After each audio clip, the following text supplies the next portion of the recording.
The Blast from Our Past Network. Hey everyone, co-host Corey here. I just wanted to take a quick second and say thank you to all of our Patreon supporters. Without you, Podcasting After Dark would not be possible. If you would like to help the show grow, please consider signing up at patreon.com/podcastingafterdark. You can also support the show by purchasing one of our awesome t-shirt designs on our merch store at podcastingafterdark.com, or by picking up a copy of 7 Winters Alone by David Irons on paperback, hardback, or Kindle. Just search for 7 Winters Alone on Amazon or click on the link in the show notes. A free way to help out is to leave us a 5-star review on Apple Podcasts and Spotify. Those reviews are huge for us and really helps get the show in front of new listeners. Again, thank you all so much for the love and support you've given us over these past few years. It really means the world to us. Lock your doors, close your windows, turn out your lights, for chills and thrills await you. It's time for Podcasting After Dark with your hosts, Corey Stevenson and Zach Schaefer. Stay with a friend, say your prayers as grisly ghouls close in to seal your doom. Tonight's episode, Vigilante, starring Robert Forster, Fred Williamson, and Britannia Alda. Ever wondered what Robert Forster's butt looked like? Well, you're going to find out now in tonight's episode. Welcome, everybody. It's one half of the pad team.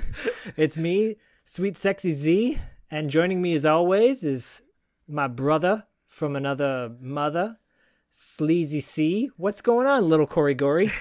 Dude, I almost choked on my beer. We had, you're not going to hear it, but we had Zach tried a couple of different starts, and then he landed on that one, but I was not expecting that, and it almost killed me. And I would like to add, too, if you'd ever want to know what Robert Forster's donger looks like, well, you get to see that as well. So I'm doing great, you buddy. Sure do. I'm doing fucking great, man. We are talking about 1982's Vigilante, a revenge exploitation film. It is, in fact, without a shadow of a doubt, my all-time favorite revenge exploitation movie. You'll find out why in this breakdown. But before we get to the breakdown, let's cover all the bases. Corey, what is your familiarity with our movie Vigilante for this evening? Well, when you sent me the Blue Underground Blu-ray, when I opened it, I wasn't quite sure if I'd ever seen it before. I had to go and look up the original cover for it, because the Blu-ray cover has a great cover to it, actually, but it's not the one that I remember seeing at the video store all the time back in the day. That's still a long way of saying I've never seen it, but at least I know which movie it was when I was younger. I can now kind of pair this movie with that image of the VHS cover now, And as a kid, it was always in the same category as far as covers go. Class of '84 that we reviewed, that was your first movie you ever broke down all the way in season 1, but they have very similar covers, and I would kind of get them confused as a kid, but now I've seen both, and spoiler alert, boy oh boy, this is one of my favorites we've ever covered on Podcasting After Dark in the entire run of our tenureship here. Yeah, I will tell you, first of all, that's great to hear. And second of all, I will say the cover art is very reminiscent of Class of 1984, a little bit of shades of the Warriors, actually, if you look at the original Warriors poster art. And, it has this artistic gang on the front that was not used all that often, but I think it was really striking to me when I was a kid. And I would always see it at the video store, but I never rented it. My brother never rented it. In fact, I have never seen this movie up until, the early 2000s when I went to a Fangoria convention and met the director and a couple of the stars of Vigilante when Anchor Bay was rolling out their DVD selections. They would take their clamshell VHS tapes and they would convert it to DVD and add all these sweet extras. And this is before Blue Underground came on the scene, which is basically Anchor Bay, the horror sci-fi version of Anchor Bay. And Bill Lustig was at Fangoria, along with Robert Forster and Frank Pesh. Frank Pesh plays the drug dealer in the movie. The one that they beat up at the abandoned pool. Yeah, and they did a whole. I remember getting the DVD before the Fangoria convention. I knew they were coming, and I brought it down with me. I had watched it prior to going down there, but this is around the 2001, 2002, and loved it then. Then I got to meet the stars, and they autographed the DVD case. So I've got Robert Forster's signature on it, Frank Pesh, and Bill Lustig, who all signed it. I believe, yeah, that's everybody that's on there. It might actually, Fred Williamson might be on here too, believe it or not. So anyways, they all signed the DVD. I've kept the DVD ever since because it's very similar. I think it was the same convention that I met John Carpenter at, one of the greatest conventions I ever went to, and Rob Zombie too. I think that's one you talk about that convention a lot.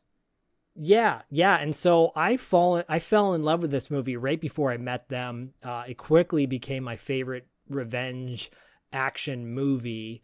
You know, it owes a little bit of an homage to Death Wish, but the cool thing about this DVD, on the back, there's a director's note, and I'm just going to read this really quickly to you. It's obviously from Bill Lustig, aka William Lustig. It says, "After my surprising success with Maniac, inspired by the giallos of Dario Argento, Lucio Fulci, and Mario Bava in 1981, I wanted my next project to be an American version of the great spaghetti revenge thriller. Vigilante premiered at the 1982 Cannes Film Festival and was released in America in January of 1983. I'm proud to say that it played cheering houses in Times Square for 5 months, at one time sharing a memorable double bill with Steven Spielberg's E.T. Vigilante truly delivered on my original intent, all over the world. Ironically, Street Law, a terrific Italian revenge thriller starring Franco Nero and directed by Enzo G. Castellari, was retitled Vigilante 2 for its European video release. My homage to the genre had come full circle." So, if you guys know how we feel about Bill Lustig, I think we probably brought him up on the show before. He's a film lover, a genre lover. We love him. And this film is, in many ways, I think I don't know if it's been imitated since, but I think in its own way, it stands on its own merits outside of Death Wish. It's its own genre film. And, it's interesting that, he compares it to him wanting to do an Italian giallo film because the Blu-ray, the cover art, the one that I'm saying is not the poster that I was sort of familiar with, but the other art, the alternative art, I love because it's by Enzo Schiotti. No, I said that wrong. Schiotti. He's a famous Italian movie poster artist. Honestly, I probably like him more than Drew Struzan as far as cool. posters go and everything. And he does a great poster here. So I just wanted to call that out. And I think I mentioned him on an episode, couple episodes prior, and I didn't quite remember how to mention his name or say his name, but yeah, poster artist Enzo Schiotti. I'm sure I'm butchering that because it's funny. It's one of those names where I've only ever seen in print, and I've never actually heard someone say their name. In that regard, I never knew how to pronounce Drew Struzan's name until I heard it pronounced one time. But yeah, dude, all of that I find very fascinating. The Blue Underground Blu-ray that you got me, I want to give it a shout out because I love the fact that they fucking put out a 2.0 sound. They have like 3 different sound versions. And I'm loving the fact that some of these newer Blu-rays are coming out with frickin' 2.0 because I don't have a sound bar and a lot of people don't have sound bars, and I'm sick of explosions blowing out my speakers and then dialogue being so low. But I have noticed that more and more distributors have been putting out that track on there. But I do love that cover art, and I think it's absolutely amazing.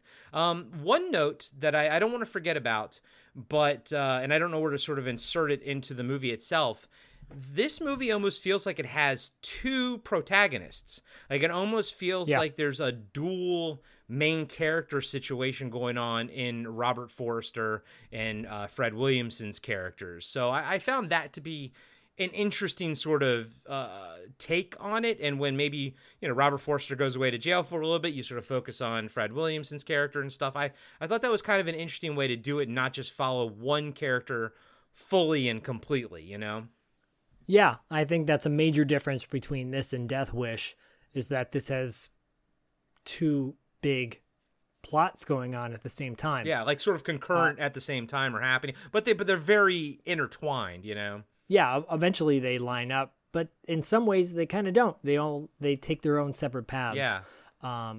Because especially with the finale, you see one guy in particular kind of finish his job, and the other one fades away a bit. Fades away a little bit, yeah. So it is kind of interesting. And I can see why this movie would be shown at like a Fangoria convention. The director's the director of Maniac, and that's almost like at this point that's like cult horror royalty, right there. And I think nowadays, we've talked about it before, what constitutes a cult movie anymore, because I think at this point a lot of people know the movie Maniac, and not just because of the remake, which I want to see. I haven't seen the remake, but I actually heard it was pretty decent. I've seen the original, but it was so long ago that I desperately need to do a rewatch of it. But I know I've seen it. It's just been like 30 plus years, With Elijah Wood. Yeah. What did I say it was Elijah Wood, or did I say it was? No, I did. Okay. I know the remake has Elijah Wood in it, but the Maniac was always a staple in my home. Yeah. Watching it over and over again, and then obviously Maniac Cop. Yep. I feel like Vigilante is in some ways it's maybe William Lustig's most tamest film he's ever made, and that's a compliment. And it's not even that tame, to be honest with you. There are some scenes that had me literally hooting and hollering in my seat. I will call every single one of them out when they happen. But I do want to say real quick, Zach, it's almost as if you read my mind. When I opened this, I said it on the Wrap Up After Dark when we announced it, but I'll repeat it here.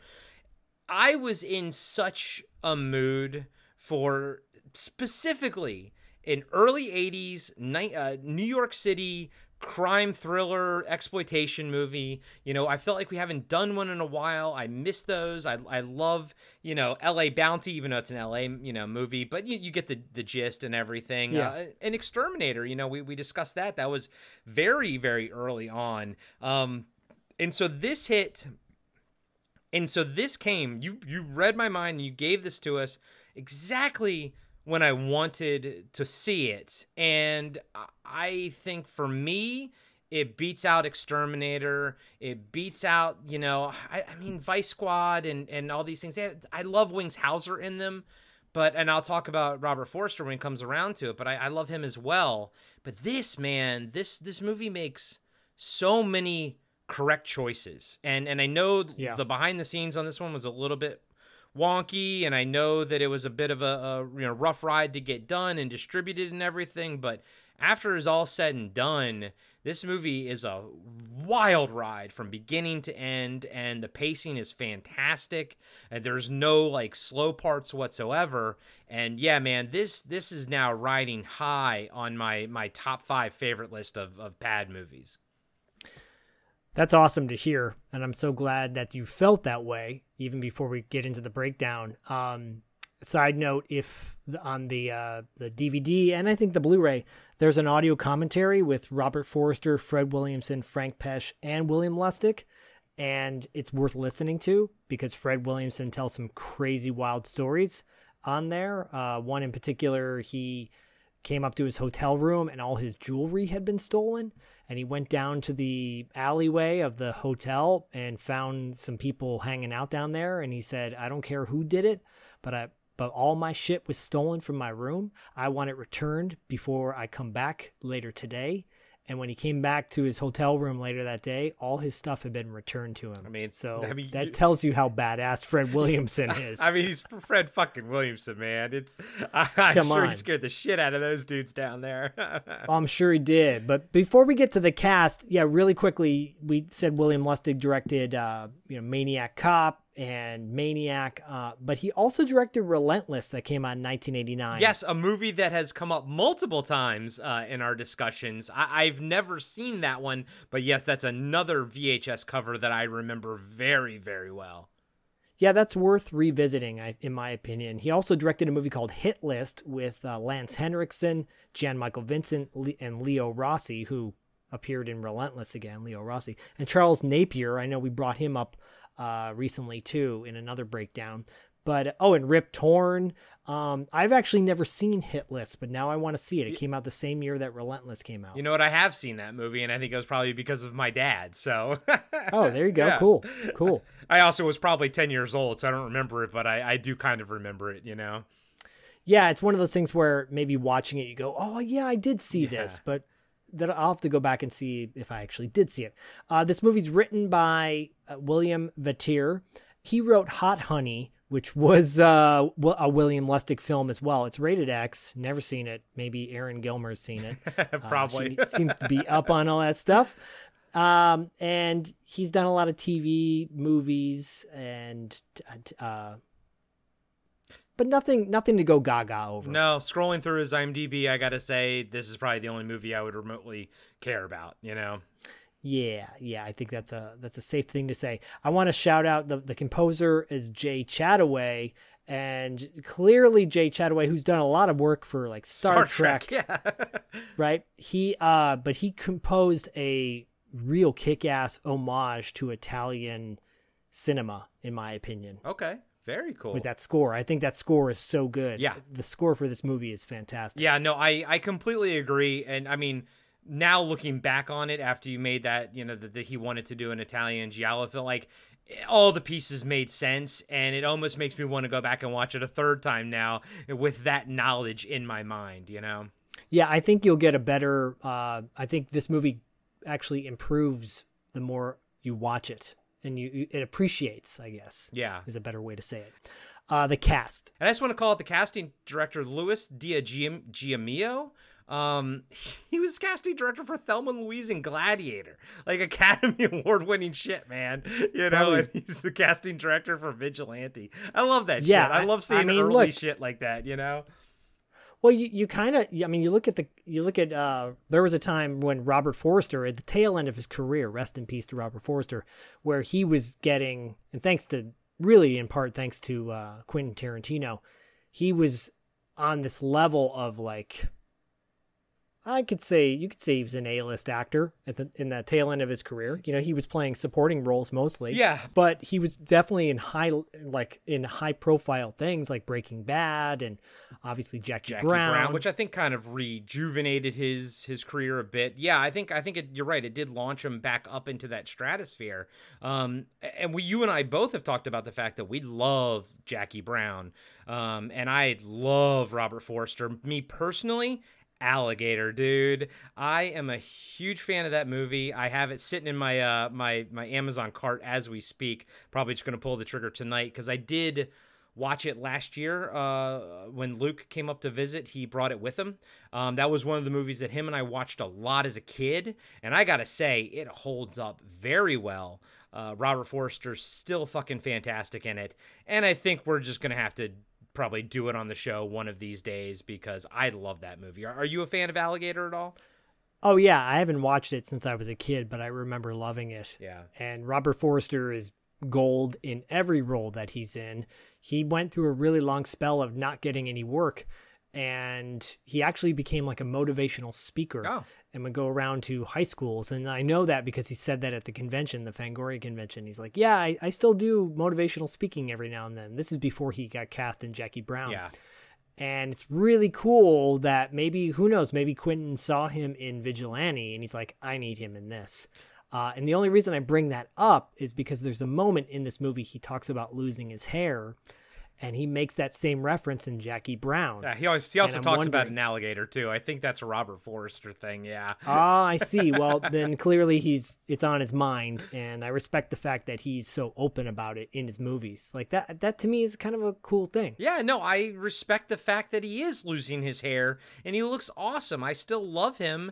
I again, Robert Forster, fucking love him. R.I.P. But like, I also miss thinning-haired leading men, because now they all have plugs. Now they all have frickin' veneers and perfect white teeth, and Yep. I want to call out, when we talk about his wife in the movie and everything, I love the fact that she's also like a normal-looking person, and like and both of them have like normal teeth, and by that I mean like slightly yellow from smoking and coffee and or smoking cigarettes and drinking coffee, smoking cock, and and it's just like, it's so refreshing. And that's one of the things I love about these older movies, man. Normal fucking teeth, where they're normal teeth. And I always go back to fucking Book of Boba Fett and Tim Morrison and his giant fucking white chickless teeth, like those giant massive veneers. And I'm like, I know. why does anyone man, think what that happened? that looks good? Like, why did you think that ruins that's it. okay?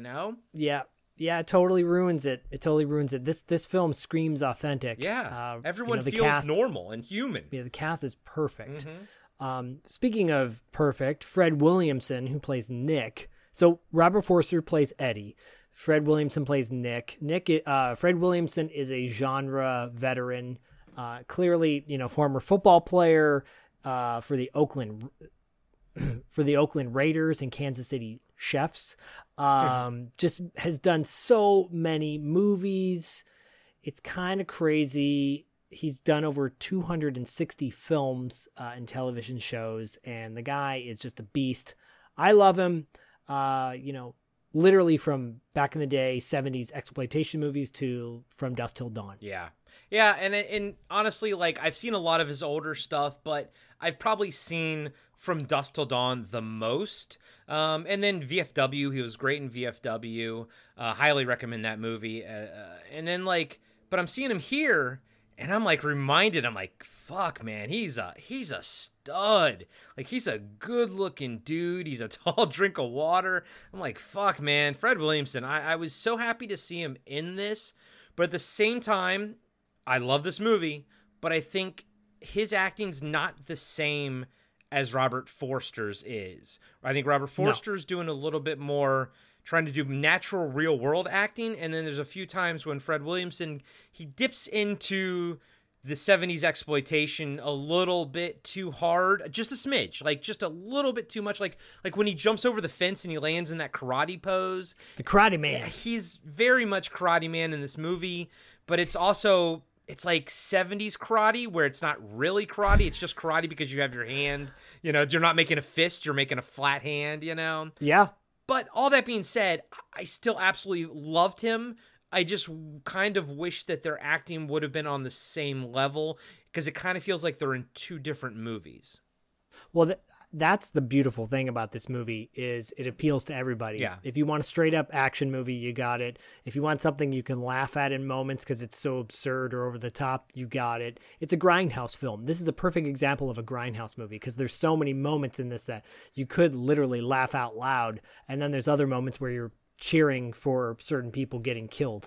I think I laughed and cheered out loud at the two wrong times to do it. but Maybe that was in the right time then. Maybe. Because that's grindhouse, baby. Yeah, baby. That's exactly what the intention is. You're like laughing at the goddamn absurdity of it. Exactly. And that's what I was trying to tell Myra at these scenes, that she was like, why is that funny? I'm like, because it's absurd. It's like, it's absurd. I'm not laughing at the violence, and someone dying. I'm laughing at they filmed this. This is absurd. No, because there's a difference between exploitation and there's a difference between just unintentional laughs. I think in the movie Toxic Avenger, they're going for literal exploitation. The scene where the bad guys are driving down the road and they're trying to hit kids and they run over the kid's head. It's just straight up exploitation, over the top, where you're like, oh God, come on, this is just too much. what happens in this movie in certain scenes where you're like, oh my God, I can't believe they just did that. Because the guy that does this one scene that I'm thinking of is a total dick. He gets his comeuppance. Yeah. But what he does to somebody is really fucked up. But it's hilarious too, because you're like, oh my God, I can't believe he just did that. Yep. So we'll get to that. Retanya Alda plays Vicky Marino. She's Eddie's wife, and she has been in everything from The Deer Hunter to Mommy Dearest to Amityville Part 2 to The Dark Half. She's a legendary actor who's still alive to this day. She's been in over 100 films, and she was in The War with Grandpa that came out about 3 years ago. And her last name in the movie is Marino. And I'm wondering if that's an homage to Vigilante. That would be cool. And I loved her, again, because she looked like she was like on par with Robert Forster's character, meaning one's not more attractive than the other. And I say that with things like King of Queens, Kevin James and Leah Remini. It's like, it does no. And then there was like this, all through the commercials, late 90s, early 2000s, TV commercials would always have a fat, dumpy husband and a super hot wife, and it was never right. And, you even watch Seinfeld, and George is dating out of his league, and yeah, sure, it's all possible, but in reality, she and Robert Forster's character, they look like a more natural couple. Do you know what I mean? They sure do. Yeah, I totally do. That's the whole Ralph Cramden thing, that people trying to market off of with way back in the day.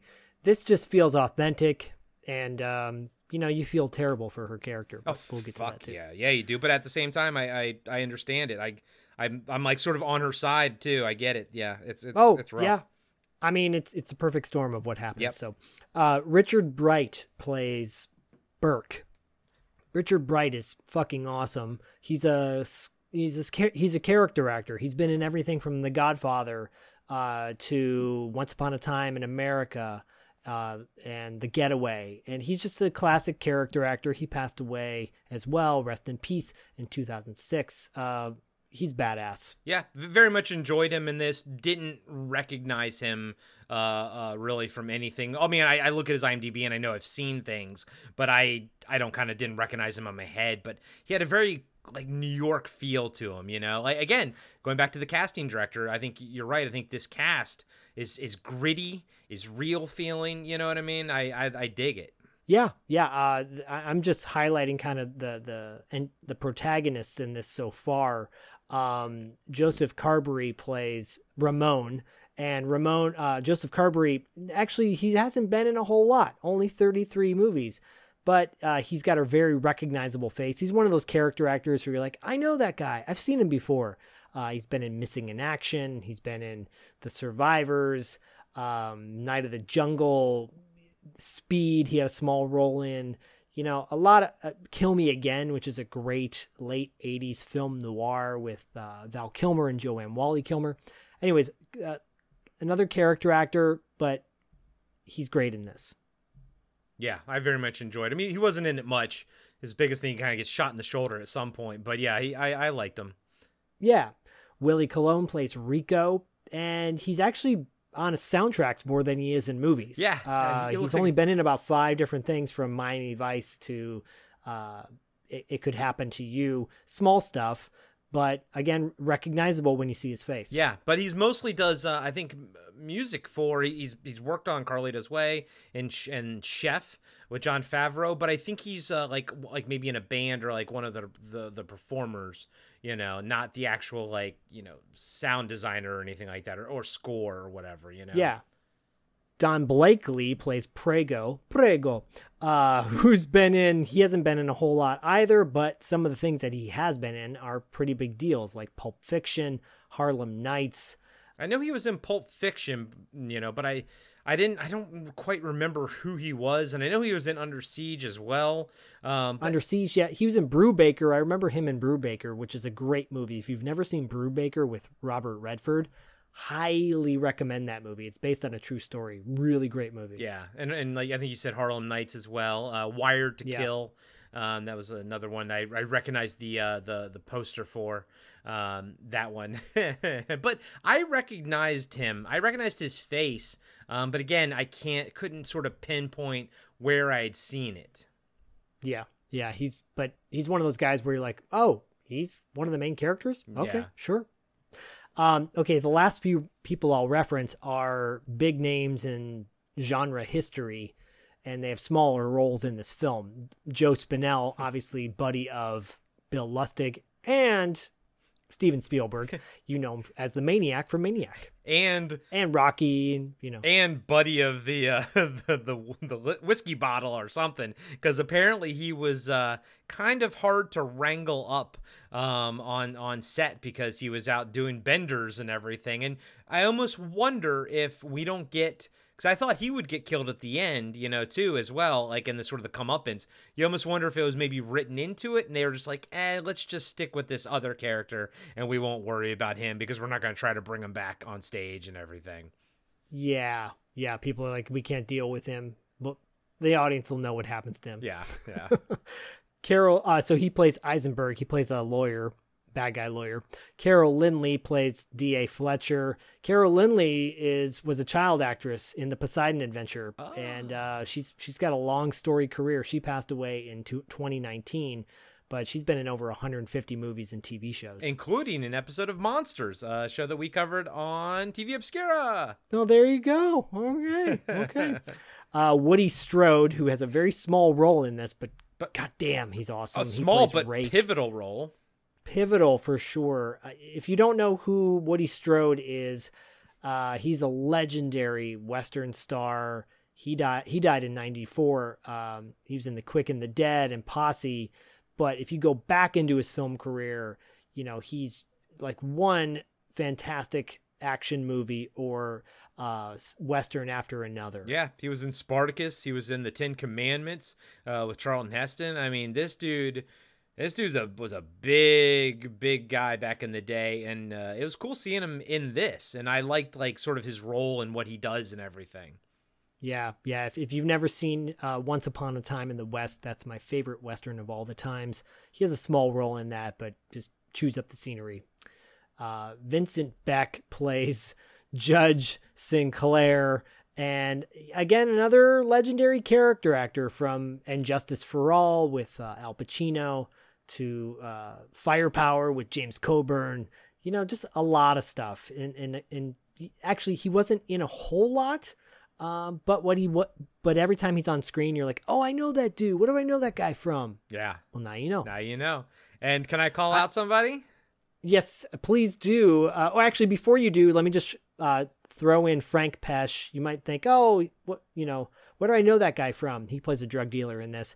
Beverly Hills Cop 1 and 2. Yeah, and also Midnight Run, by the way.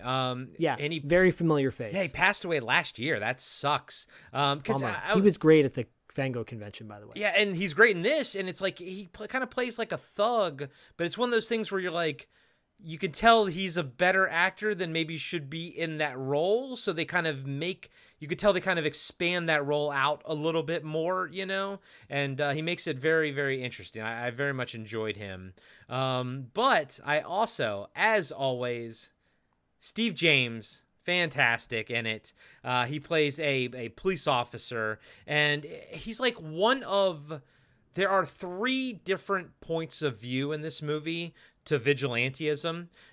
There's his point of view, the law sort of point of view. There's Fred Williamson's point of view, and then there's Robert Forster's point of view. And we'll get into all of them while you do the breakdown.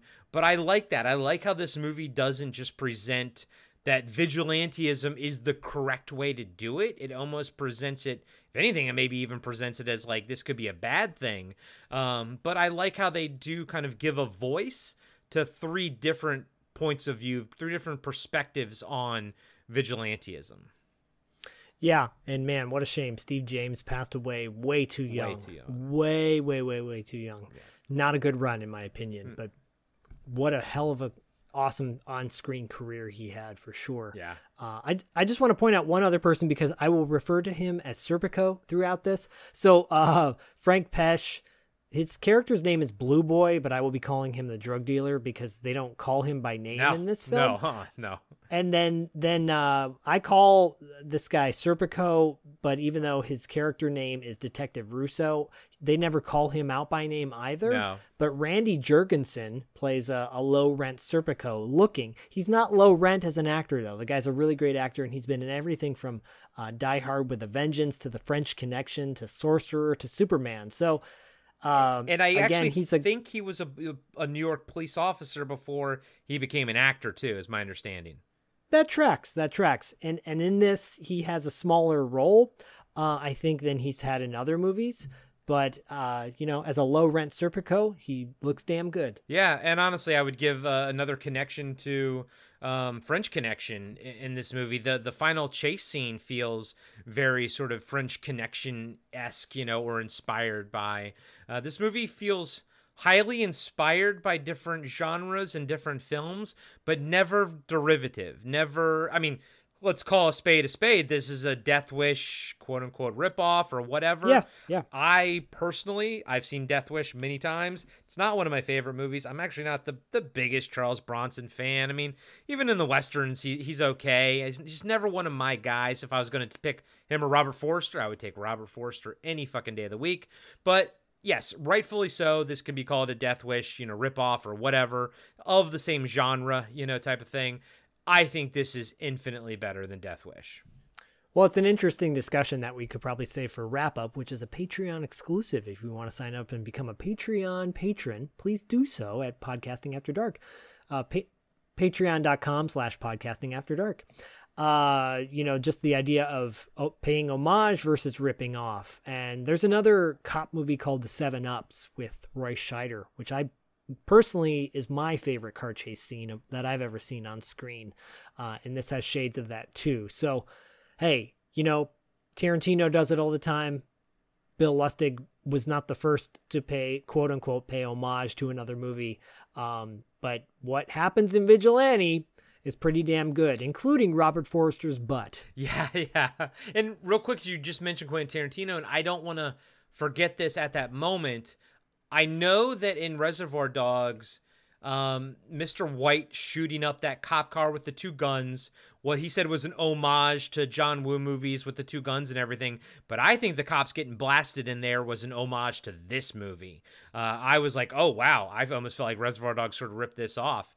But we'll talk about when we get there. If I remember, I don't have that in my notes, and that's why I wanted to just kind of bring it up now. Yeah, no. That's absolutely great. And I'm glad you brought it up. Now let's bring up some Vigilante. An asphalt jungle. An urban skyline of fear. Waiting. Watching. Destroying. You're not safe anymore to walk the streets. When every hour, 163 more people become victims of assault. You live at the mercy of the animals who inhabit the streets of every city. People who place little value on their lives, and even less on yours. You live in a country where 12 women are raped every minute, where 65 people are murdered each day. It's happening now. It's happening this minute. The police are powerless. The law is corrupt. And the courts turn them loose. Figure that's the answer. That's my judge and my jury. There is only one alternative. It's time to take a stand. Because time is running out. You're not safe anymore. Their numbers are growing. And you must wage a war to eliminate the problem. Yourself. Vigilante. Movie opens cold. There's no title card. It just says Magnum Motion Pictures presents. And fades into Nick, played by Fred Williamson, addressing a group of people in what seems to be a shooting gallery, like a target practice place. What do you call that? Shooting range. Yeah, and he's addressing them in like a room that's like a conference room type of thing. Yeah, and you almost wondering if like this is how he's recruiting vigilantes or something. You know, it's cool. No matter what it is, whatever this like startup, you kind of don't see this setting again. It almost feels like it was sort of filmed afterwards as sort of to put things into perspective. But I liked it, and I like all the things that he's saying, and they feel very applicable to 2023 as well. They sure do. And I think this is the room that you get kind of given instruction in before you go into the shooting range. Right. That room. Yeah.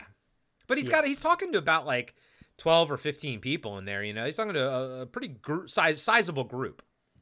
Yeah. And he gives a sweet little speech. I actually wrote all of that down, so I'll read it for you now. He says, "Hey, I don't know about you guys, but me, I've had it up to here. There are some 40-odd homicides on our streets. There are over 2 million illegal guns in this city. Man, that's enough guns to invade a whole damn country with. They shoot a cop in our city without even thinking twice about it. Now come on, I mean, you guys ride the subway. How much of this grief we gotta stand for? How many more locks we gotta put on our goddamn doors? Now we ain't got the police, the prosecutors, the courts, or the prisons. I mean, it's over. The books don't balance. We are a statistic. Now I'm telling you, when you can't go to the corner and buy a pack of cigarettes after dark because you know the punks and the scum on the street, when the sun goes down and our own government can't protect us, its own people, then I say this, pal, you got a moral obligation, the right of self-preservation. Now you can run, you can hide, or you can start to live like human beings again. This is our Waterloo, baby. If you want the city back, you gotta take it. You dig it? And then he looks at the camera and he goes, take it. I love it. Camera focus is right on his face when that happens. So badass. I love it, man. And everybody fires their guns. Yeah, they start shooting their guns and everything. I thought that was fucking cool, man. You know, of course he's got his little cigarello he's always holding on to, but man, it's a strong opening. And, you know, I mean, at a time when most, the leading men are white, it's cool that this movie opens on Fred Williamson. You know, it's not on Robert Forster. It's not him that they're focusing on. And then my biggest takeaway is, why is this movie not called Vigilantes? It's called Vigilante. Then there are multiple vigilantes in this movie. That kind of threw me off, but then I was like, okay, I guess maybe you're trying to figure out who's the vigilante here, and they kind of all are. But I liked it. I liked how this started strong, and it starts right with Fred Williamson, and he's like, dig it, take it, boom. And it's just like, wow, right out of the gate, you're just like, yeah, take back those streets, baby. And yeah, maybe it's because I'm really caffeinated right now. But another thing I find fascinating is looking at it from the lens of like Seinfeld. Dude, 82, like, the characters, Jerry and George and shit, like they were growing up in like Queens and Brooklyn in this time frame. You know what I mean? It's weird to sort of think about that those characters, and it would be so rough back then, you know? Oh yeah, I mean, you hear the horror stories of 42nd Street and the theater row where they showed all the exploitation movies. Like, it was not safe to walk the streets in New York back in the day. Yeah. So this caters to exactly what was going on then, and unfortunately what goes on now with the opposite type of people that are committing these crimes. Right, exactly. Camera fades and the credits start rolling with this really cool, creepy synth wave score. And then when the Vigilante title card pops up on the screen, it like zooms in with this guitar-driven synth. It's so badass. And what's interesting with this credit sequence is the credits roll kind of, with a black background. And then suddenly when you get to producer and director, the credits are over the scene itself. It's almost like, we gotta start moving this movie. It's too long of just reading the credits. Well, I mean, it is an hour and 29 minutes. We need to get going. Yeah, exactly. Get it moving. You see a woman entering her apartment building. She looks an awful lot like Marina Citrus from Star Trek. Counselor Troy or whatever her name is. Yep, I got that. I see it. A little bit like that. She goes into her apartment complex and she goes over to her elevator, pushes a button to get it to come down. and then walks over to her mailbox. Right before she does, you see a guy kind of look up in the elevator at her, but then kind of moves away so you can't see him anymore. So he's inside the elevator. But then he leaves, right? Waiting for her. Does that make sense? Yeah, no, it is a little weird that I know what you mean. It is weird because he's in there. Yeah, I know. Like the guy's in there. She walks over to her mailbox instead before she gets on the elevator. So in the meantime, the guy has now left the elevator and he's about to come back on because she gets on the elevator and the guy shows up again, grabbing the elevator door right before it closes. And he just smiles at her. He's so creepy looking. He asks, "How we doing?" He goes to push the number. She pushes the number 4 to go to floor 4. He goes to push the button for floor 5, but then you see his finger actually not push the button. The elevator closes and he's glaring at her the entire time as the elevator goes up. So uncomfortable. It's so creepy. The scene goes on for like 30 to 40 seconds. He's just like looking at her, glaring. Finally, they get to floor 4. The door opens. She looks pensive, like she doesn't want to get off. And finally, she starts to walk off the elevator and he grabs her and says, "Make another sound and I'll cut you." And he puts a knife to her face. Yeah, and my takeaway was, if this was going to be remade, they would make him into a red herring. You'd make him be all suspenseful, then she'd get off and then be attacked by somebody else, like, around the corner. You know what I mean? Like, but that's sort of the evolution of the medium, the format of telling movies, storytelling, I should say, has evolved immensely over the years. And if anything, look back at them, from 1954, and we can see how much it's evolved. It's an ever evolving medium. And I just think that nowadays it would be flipped a little bit, but I liked how kind of straightforward it is here. It just is what it is. There's no sort of like hidden pretenses. It's kind of like everything you see is what you get. Yeah. And unfortunately, what you see and what you get is this guy's going to rape her. Yeah, because he takes her up to the top floor of the apartment complex onto the roof. She's yelling for help, screaming for help. He's telling her to shut up. You see a beautiful shot of the New York skyline background, by the way. Yeah. And he's telling her to be quiet while she's struggling. While he's getting ready to rape her, she finally says, "I won't forget your face." Camera cuts to the apartment building interior as she screams, and the door opens on an old woman walking out of her apartment with her trash. She's walking down the hallway to her trash as the rapist is coming down the stairs of the complex. After she empties her trash and starts to walk back to her apartment, she sees the man going down the stairs, running right past her. She goes back in her apartment and locks the door, and he escapes the complex. Cut to the next morning, cops arrive on the scene. 2 detectives get out of their squad car, walk into the apartment. They're complaining about having to go up the stairs and saying, "How come we never get a case on the ground floor?" This is, low-rent Serpico with his partner. And they look like just as greasy as the street thugs do, They do, and then they look like kind of, deflated. Because, you'll find out in a little bit when you're introduced to Burke. He gives a speech about when he was a cop and then his partner was like on his way out, like he could care less anymore. These guys look a little bit like deflated. Yeah, they've already fought the battles. They know they can't win, so they've kind of like not given up, but they kind of know their place now. Yeah. Low-rent Serpico walks over to the beat cop and asks him what he's got for his favorite detective, and his partner walks over to the old lady while he's talking to the beat cop. Beat cop says, "So far nobody's heard anything. Nobody's seen anything." And then Serpico says, "Oh, the usual, right? Well, if you come up with anything, I'll be working upstairs." Serpico and his partner go up to the roof after talking to the old lady. Cut to a liquor store, and a dude's walking out with a bag of chips. He walks over to his 2 buddies, one of which is the rapist. And the rapist is boasting about, he's like, "They got no proof. My lawyer's going to throw it. It's going to be a mistrial. Am I right?" Suddenly, across the street, you see a van pull up. And inside the van is Nick with his 2 buddies, Burke and Ramon. And the old lady from the night before is with them. Yeah, old lady. Burke asks the woman if the guy she sees is the guy from the night before. And she says, "That's him." We cut back to the rapist with his buddies. boasting and bragging about how, he's gonna get off for this. And he says, next time I go to trial, I'll be old enough to collect Social Security. Oh! Suddenly, Nick and his buddies get out of the van. The old lady talks about how there's so much crime and it's a shame, and she walks off. They run over to the rapist across the street while he's hanging out with his buddies. Burke grabs the rapist. Ramon punches him in the stomach, and they take him to Nick's van.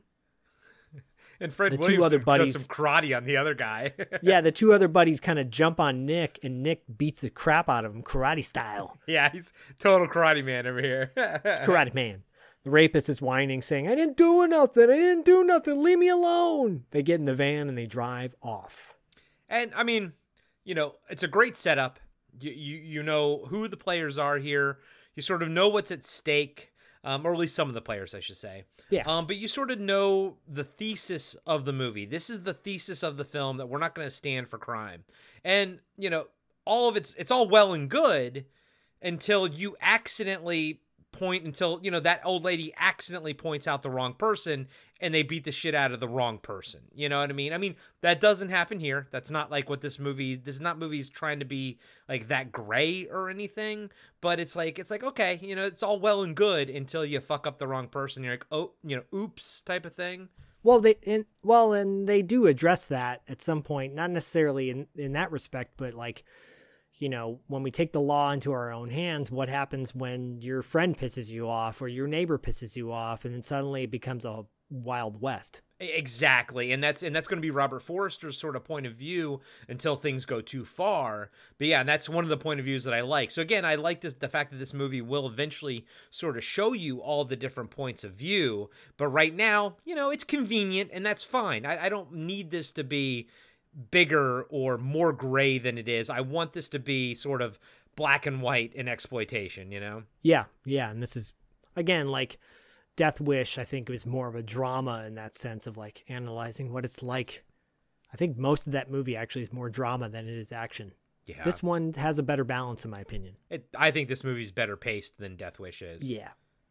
From there, you cut to the skyline of New York, and we're at a park near one of the main bridges. Let's call it Brooklyn Bridge. I don't know. I'm not familiar with the bridges, but I'm not either, to be honest with you. I've only ever been to New York once, and I grew up 4 hours away from it. That tells you everything you need to know about how non-adventurous I was as a kid. Yes. And Myra and I were actually going to go there, but then COVID happened. So, yeah, we were going to actually go visit. I think 2019 we were going to do it. So, yeah, but I love seeing this. I do always love the look of New York in the fall and the winter. And I think this is filmed around Thanksgiving. You could tell that they're all cold. It's really cold, but it's also really pretty. This scene is really, really pretty.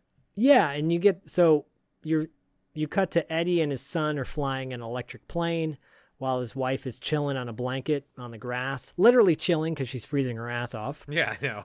You can hear, it's funny because you can hear Robert Forster, a.k.a. Eddie's Chicago accent when he's talking about dad. You gotta fly like dad. Dad. Like, it's not that, it's dat. Yeah. Everything's dat. And, you got to do this thing like it's got to be this way, this Chicago kind of accent, right? Anyways, it's just establishing the relationship he has with his son and his wife.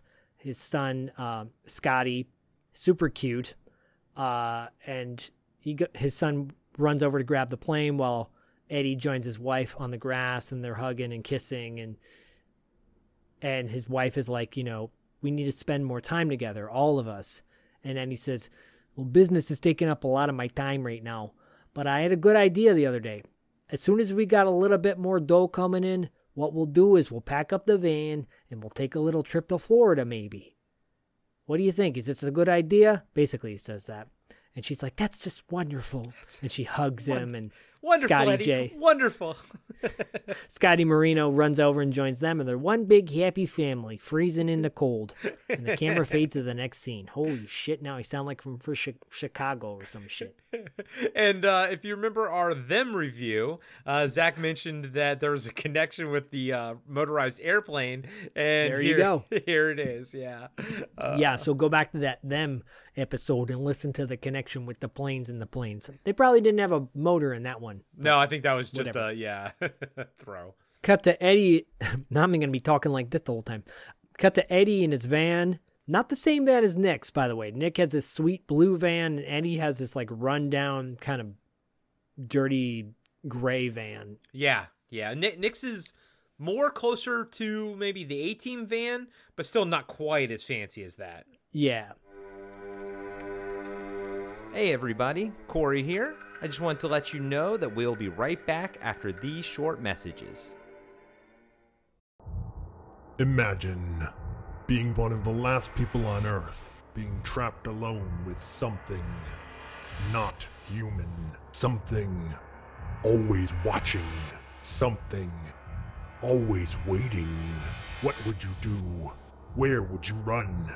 Where would you hide if you were haunted for 7 winters alone? Podcasting After Dark presents 7 Winters Alone, a dystopian haunted house story by David Irons. Available now in paperback and ebook. Hey everybody, I'm Tim. And I'm Dean. And we're the hosts of Talking Back. We're a retro-based podcast covering movies, comics, video games, and more. Check us out every Monday where we hit the rewind button and dig into some of our favorite content from the past. We like to keep things fun, lighthearted, and informative. Do you feel like you need more nostalgia in your life? Then check out Talking Back. We're available everywhere podcasts are found. And now, back to the show. Nick pulls up to Hallen Steel. It's a like machine shop type place. Yeah, that's Gets what out I of had his- it as in my notes. I was like, machine shop, I guess? Because Yeah. it seems like he's not a welder, or he's some kind of mechanic, but not like exactly a car mechanic. Like it's not exactly a car shop, but it's like a general machine shop, it seems like. Yeah, and he's at first I was like, is he a journeyman? Does he just show up when they need him? I kind of get the sense that that's what he does. Yeah, he's like a journeyman repair person or machinist, a journeyman machinist. But he spends a lot of time there apparently because he's going to find his buddies there. Yeah. He does this cool trick with his cigarettes where he throws them up in the air and he catches it behind his back. You know, it's pretty sweet. I'm like, Yeah. oh, it's like a Mr. Perfect move. Walks into the machine shop and he sees his buddies Nick, Burke, and Ramon. They're having some small talk about how Nick's got a football pool going on and he invites Eddie into it. The 4 of them are clearly buddies, you can tell. Ramon comments on how good Eddie looks, and that's when Eddie comments on how he's losing his hair. Yeah. And then Burke it needs makes Robert Forster so relatable, man. I love it. Yeah, Makes it's him disarming. human. Yeah, human, disarming. Yep. What Hollywood actors do you know that talk about their hair loss? And then you got Jeremy Piven, who pretends like he's never lost his hair. And you're like, fuck that guy. Or Steve Carell, who pretends like he wasn't balding in the first season of The Office. Like, it's wild to watch the first season of The Office, then the second season of The Office. And then now he's just a guy with hair. Like, we all forgot that he was thinning. Yeah, Ted Danson was the guy who was like pretty open about his hair loss, and that was very cool. I still remember that Cheers finale where he took off of his toupee or whatever in the finale, and that was like a big thing for him. I was like, oh! Yeah, I remember that shit, man, when I was a kid. Yeah. Burke asks Eddie to help him with a motor, and he works on it for him. Cut to the exterior of a mobile gas station that's missing the O. I wonder if they removed it so they didn't have to pay rights to mobile gas or something. Oh, that's a good point. Yeah. Possibly. Yeah, that's a good point. Or just to show how run down the place was. Yeah. Vicky's there with her son, Scott, getting their station wagon worked on when Prego and Rico and 2 other gang members pull up in their car. And by the way, they got like a cool, it's not It almost looks like a Chevelle-ish, maybe like a Nova. Yeah. But, not quite. But it is kind of muscly, and not gonna lie, kind of like the teal paint job on it. Me too. It's pretty sweet looking. Yeah. Until it gets fucked up. But Yeah. anyways, the owner of the gas station is talking to Vicky at the time. He walks over to Prego and Rico's car, and Rico tells the man to fill up his car fast and calls him a pendejo. Of course. The man looks annoyed, but he fills up his gas anyways. Cut back to Vicky asking how long it's going to take to fix the car tire, and the auto mechanic says another 15 minutes. Rico gets out of the car with attitude, walks over to the man filling up his gas tank, and the man says, "That'll be $10. And Rico says, "How much?" And the man says, "What are you, deaf? $10. And Rico says, "We ain't got it." And the owner says, "You punks make me sick. You look like some kind of animals. We don't want you in this neighborhood. Get out of my station." Suddenly, Rico flips out, grabs the man, grabs the gas pump, and starts pouring gas all over the dude. This is really fucked up, by the way. Yeah, I thought he was going to burn him. Cut to Scotty watching this unfold and yells for his mom. His mom yells at the repairman to help him, and the repairman goes, "Hey, lady," and just puts his hands up like, "What do you expect me to do?" Yeah, what am it's I really supposed to fucking do? funny. Yeah, it's like your typical, like, yeah, I'm not going to get involved, even though his boss is getting fucked over, Because he knows what's coming if he does, right? Of course, yeah, he's not stupid. But I love what she does, though. Yeah, so Vicky runs over to Rico while he's doing this and yells to leave the old man alone. Rico pushes her back and throws the gas station owner guy like kind of over to the side. And then Vicky says, "I'm going to call the police on you." Rico says, "Fuck you." And then Vicky slaps him and calls him a bastard. Knocks his glasses off his face. Yeah, it's not the first time that she's going to hit his face either, Nope. Cut to a police car coming down the street. Prego sees it, yells at Rico to get in the car. Vicky looks nervously at Rico while Rico gets in his car and drives off. Cuts back to Vicky walking towards her car very nervously.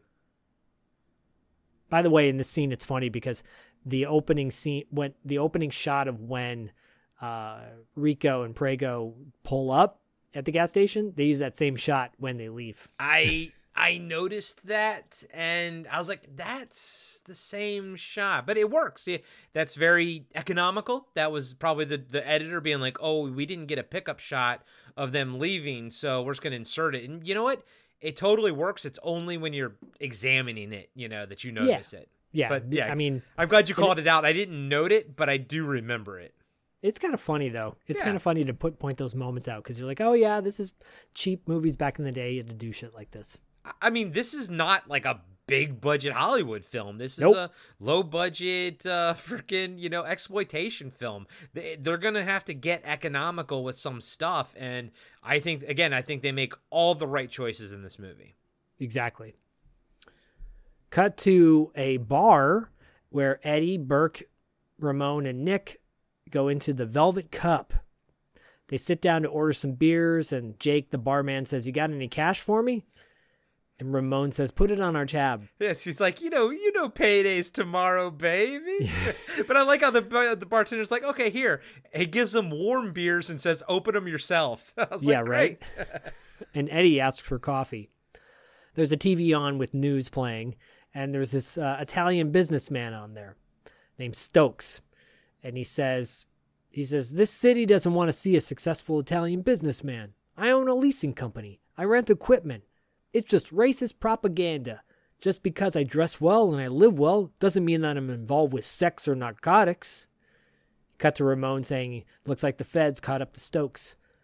Cut back to TV, and Stokes is talking and says, "As far as an indictment, my lawyers are going to handle it." Cut back to Nick saying, "Dudes like Stokes don't get caught, man. Everybody knows about his connections. Most he'll ever do is a weekend at the Federal Country Club." He just kind of scoffs at it. And dude, like, how true does this ring up until maybe today, because happy Trump indictment day. Zach and I are recording this as Trump is doing his being indicted in New York. But like this movie, like everything they're saying right there, man, we all have been feeling up until pretty much this entire moment. And there's still plenty of other rich motherfuckers out there that will never, see justice and everything. So, you know what? Maybe there's some comeuppance at least for Stokes in the movie. Maybe. Cut to Vicky and Scott in their station wagon coming home. They get out of the car and go in the house. Inside the house, there's like the living room has a separate door. So you can walk in the front door, and then there's a separate door that goes into the living room, and there's a staircase that goes up to their bedrooms. Yeah, it's a pretty nice row house, man. For whatever Eddie is doing, Robert Forster's character, he's doing something, because it's a nice little area, or sort of nice, I guess. By the way, she gives the address later to the police, and I paused it and Google mapped it because I was like, well, I'm curious. This is technically supposed to be Harlem. I believe they filmed it in Brooklyn, but that address that she gave, you can look it up. It exists, and it's in Harlem. So maybe that's where it's supposed to be. Not sure, but I think it was filmed in Brooklyn. Interesting. Okay, cool. I was wondering if you're going to do that. Yeah. Well, I was like, why not? I got time. Let me pause and check this out. Yeah. Corey's like, and I went there too. No. I teleported there. I love this because Vicky tells Scott to put himself to bed. Scott's like 4, 5 maybe.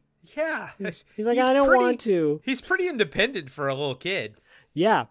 But she seems nervous for some reason. She tells him just to do it, and she gives him a kiss. What do you mean she seems nervous for some reason? Of course she's nervous. She just had a fucking face-to-face with 4 gang members and held her own. She's still coming off of that fucking adrenaline high, man.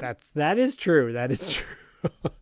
She says, Mommy will be right up. For some reason, she's nervous. I wonder what that reason could be. What's the big fucking deal? What's the big fucking deal? I face down fucking gang members all the time.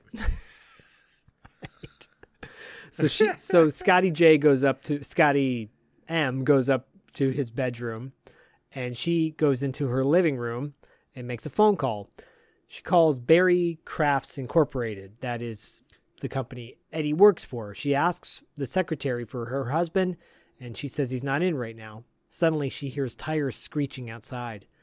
And I was like, of course they followed her. Of course they followed her. Of course. Because when they drove off, they fucking just circled back around. You know what I mean? Yeah. Oh, yeah, totally. And they don't need to show that. You don't need to fucking show that. I get it. We all get it, Yeah, you know exactly what's going to happen. She says she'll call back, and she hangs up the phone. She looks out the window. She sees Rico and Prego and the rest of the gang outside in their car, in the street, looking at her through the window. The car's sitting in the middle of the street. Cut back to the Velvet Club, or the Velvet Bar. Eddie and his buddies are still there, and then a familiar policeman walks in. It's Steve James. Yeah, fucking love it. Patrolman Gibbons walks over to Jake, gives him a cool guy handshake. And Jake's like, Gibby, good to see you. How are you? And he goes to pick up his lunch. Jake's super cool to him. And it's interesting how, Jake's a jerk to Nick and his buddies because they won't pay. Yeah. But to his group, to Gibby, he's super nice. Of course. Gibby patrols the streets, man. You gotta make the cops happy. Gibby sees Nick and walks over to him. Nick looks at his group while he's smoking a cigar and says, the law is here. The 4 of them are sitting down at a table, and Gibby says, last night we found a kid on a lot over on Jackson Avenue. His friend said somebody pulled him off the street, broke every bone in his body. They left him in the lot like a sack of dirty laundry. Now I know we only got 2 cars out on nights when we need 10. But I'm in that seat 8 to 10 hours a day, in the heat, in the rain. I don't want to hear about no goon squad or lynch mobs. You guys start something like that, sometimes it don't quit on its own. I like that, by the way. That real quick, I like you guys start something and sometimes it don't quit on its own, meaning it may escalate bigger than what you think it's going to do. And that is foreshadowing for him specifically. Totally. Gibby finishes by saying, after work, stay home like everybody else. Suddenly, Nick says, which people, Officer Gibbons? The ones who are afraid to come out of their houses after dark? Gibbons walks over to Jake, gets his lunch, and walks off. Like, he's got no answers for him, too. No, and again, this is what I was talking about. So, well, first off, I want to say Eddie, Robert Forster's character, I like how he's like, because he's not quite a part of their gang, and you can tell Gibbons is not really addressing him.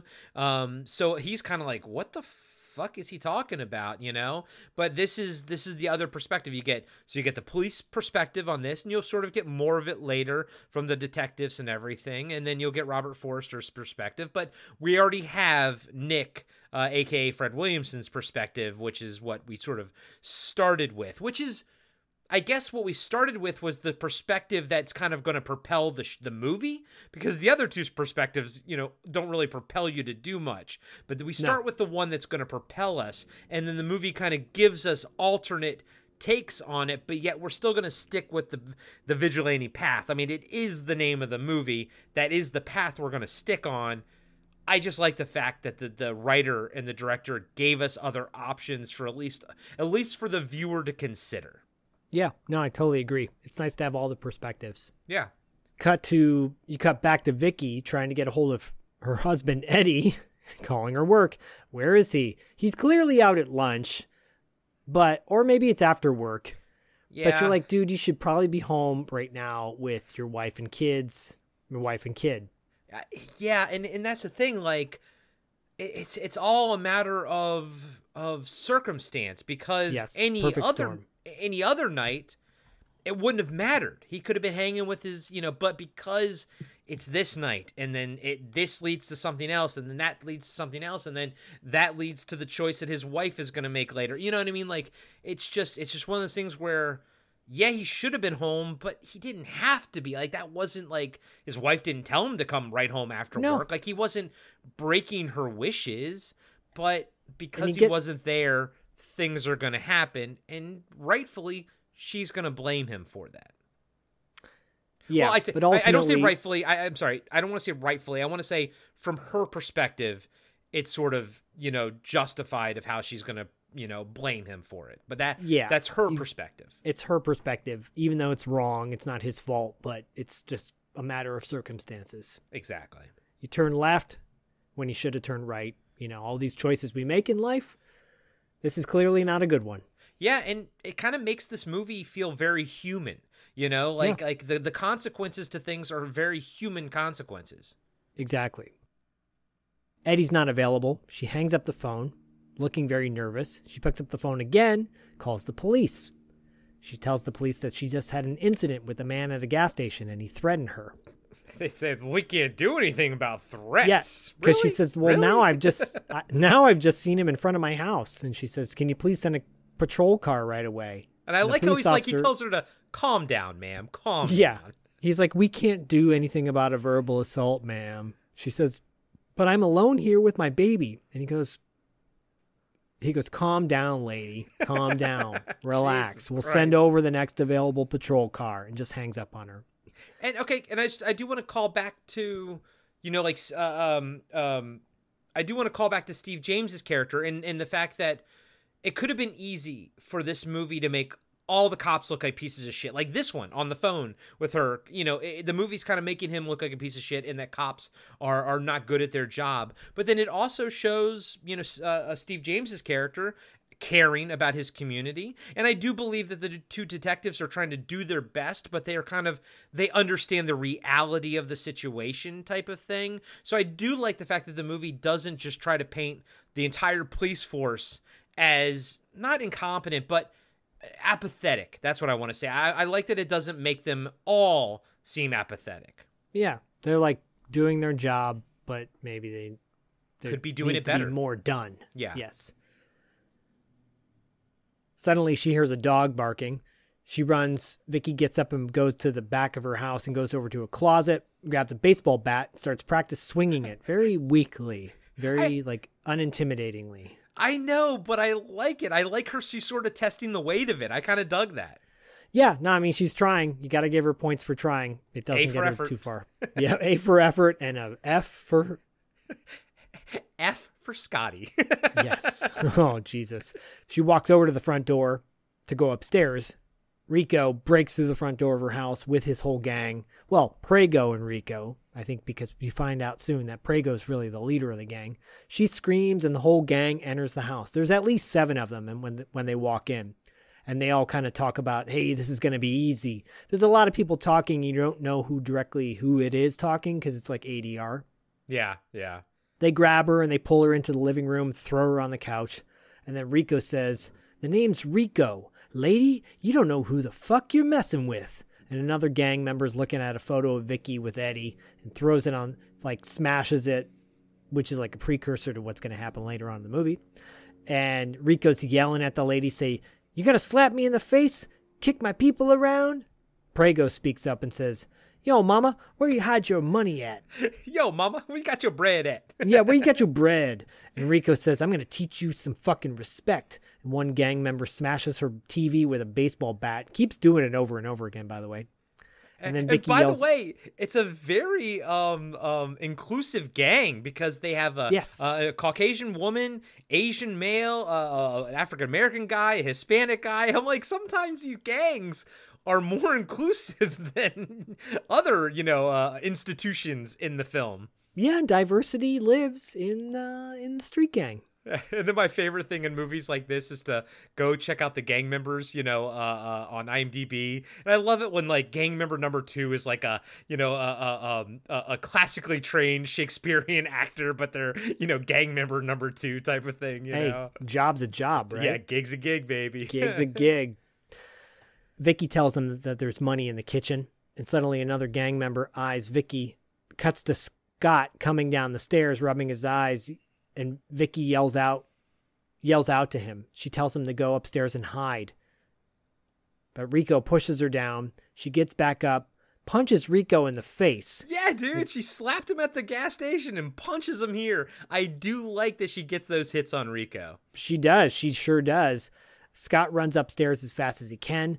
Vicky runs into the kitchen past other gang members. Scott runs into his bedroom, closes his door, and then he has like a bathroom in his bedroom, and he goes in there and closes the door. Prego is now upstairs, walking upstairs. Scott runs into the bathtub of his bathroom behind the shower curtain to hide. Scenes cut back and forth between Vicky struggling to get out of her house and into the backyard, and Prego again is slowly making his way up to Scott's level. He can hear Scott whimpering for his mom. You can hear Vicky downstairs screaming when she gets outside of her house. She's running past a clotheslines with like sheets hanging, and she's running out yelling out for help. And she doesn't get any help, but I do like the fact that they address that fact later. They do. Prego opens up the door to Scott's bedroom, then opens up the bathroom door and sees the silhouette of Scott in the bathtub. And it should be noted, there's a window on the other side of the curtain, with the bathtub. By the way, I have a apartment here with the bathroom has no window. I hate bathrooms with no windows, man. That's very weird. I hate that. I like bathrooms with windows. I used to, when we were in North Hollywood, the bathroom window would go like right to the alley. And I love having a hot shower and just have the window open, and everything. I just look outside while I'm showering and whatnot. I love that shit. But yeah. But it should be noted because it's going to be very important in T-minus 5 seconds. Why? But yeah, there's a window sort of behind Scotty at this point, the little kid. Yeah. Vicky's running outside, yelling for help. Somebody please help me. Somebody. Cut back to Prego holding a double-barrel shotgun at the shower curtain where little Scotty is in the bathtub, smiling. And that's the double-barreled shotgun that was used in Maniac, by the way. Oh, yeah, that's right. Oh, nice. Like the exact same one, the same prop. Cool. Suddenly, Prego pulls the trigger of the shotgun. You cut to the exterior of the home, but the window that Vicky's looking up at, and you see the glass shatter and blood spray out of the window. Dude, I was like, ah! When I saw that shit, I was like, oh my God. I haven't laughed that much at a kid getting blasted since Halloween Ends you never saw it, but this kid at the very beginning of the movie gets fucking taken out, and I couldn't stop laughing. I was like, oh my God, this is amazing. Like, right out of the gate. And I'm not for killing kids. No, of course obviously. not. It's the preposterousness of the fact that they filmed this, and it's just, I was and like, you're like, oh my God, I can't believe they did that. Yeah, it's wild. Both times, watching it twice, I fucking laughed both times. Vicky, understandably shaken, screams out, "My baby! No!" She runs back to her house through the laundry sheets that were on the line. Runs right back into Rico, who slaps her, knocks her down on the ground. He's got a knife in his hand. He gets on top of her and he jams the knife into her stomach. You see a shot of the window with the glass shattered, and then cuts to a picture of Eddie and Vicky in the picture frame that was shattered by the gang members. Perfect marriage, perfect family, dead. Perfectly destroyed. Perfectly destroyed, yes. Cut to the locker room of the machine shop where Eddie is like wrapping up his day. Clearly, he's just like hanging out at the machine shop all day. And he's with, Nick, Burke, and Ramon. They're getting dressed to go home as well. He looks around at everybody suspiciously. And he says, "Let me ask you a question. That thing with the cop this afternoon. What was that? What was that all about?" Burke says, "You ever a victim, Eddie?" And Eddie says, "How do you mean?" And Burke says, "I used to be a cop. That's all I ever wanted to be. Ever since I was a little kid. The day I got my shield, I felt like I was John Wayne. I was going to fight crime. I was going to be a hero, My partner, he thought I was crazy. He had 1.5 years to go till his pension, and he wouldn't bust a shoplifter because he felt it was a waste of time. He got his pension, and I got laid off. Look, I know where Gibbons the cop was coming from, but there are better ways to handle situations." Eddie looks at Ramon and asks if he's a part of this thing too, and Ramon says, "God says he helps those who help themselves. That's all we're trying to do. It's just about people trying to help each other." And they all smile at him. Yeah, it's the disenfranchised, the disenfranchised police officer here. And, you don't really get Ramon's backstory. Nick, you can just assume African-American male, New York. He's probably, seen his fair share of shit, from the police and everybody. So he probably has a distrust there. And you get it, man. You get it. Especially, here's the thing.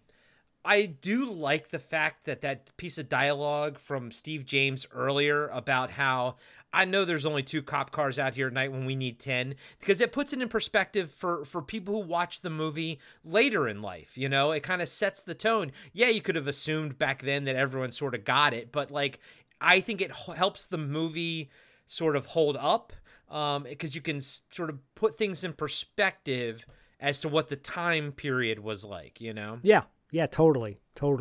Well, now we cut to Eddie going home. He's driving home in his beat-up van, and he sees sirens. He hears sirens, and he sees police cars and ambulances right in front of his house.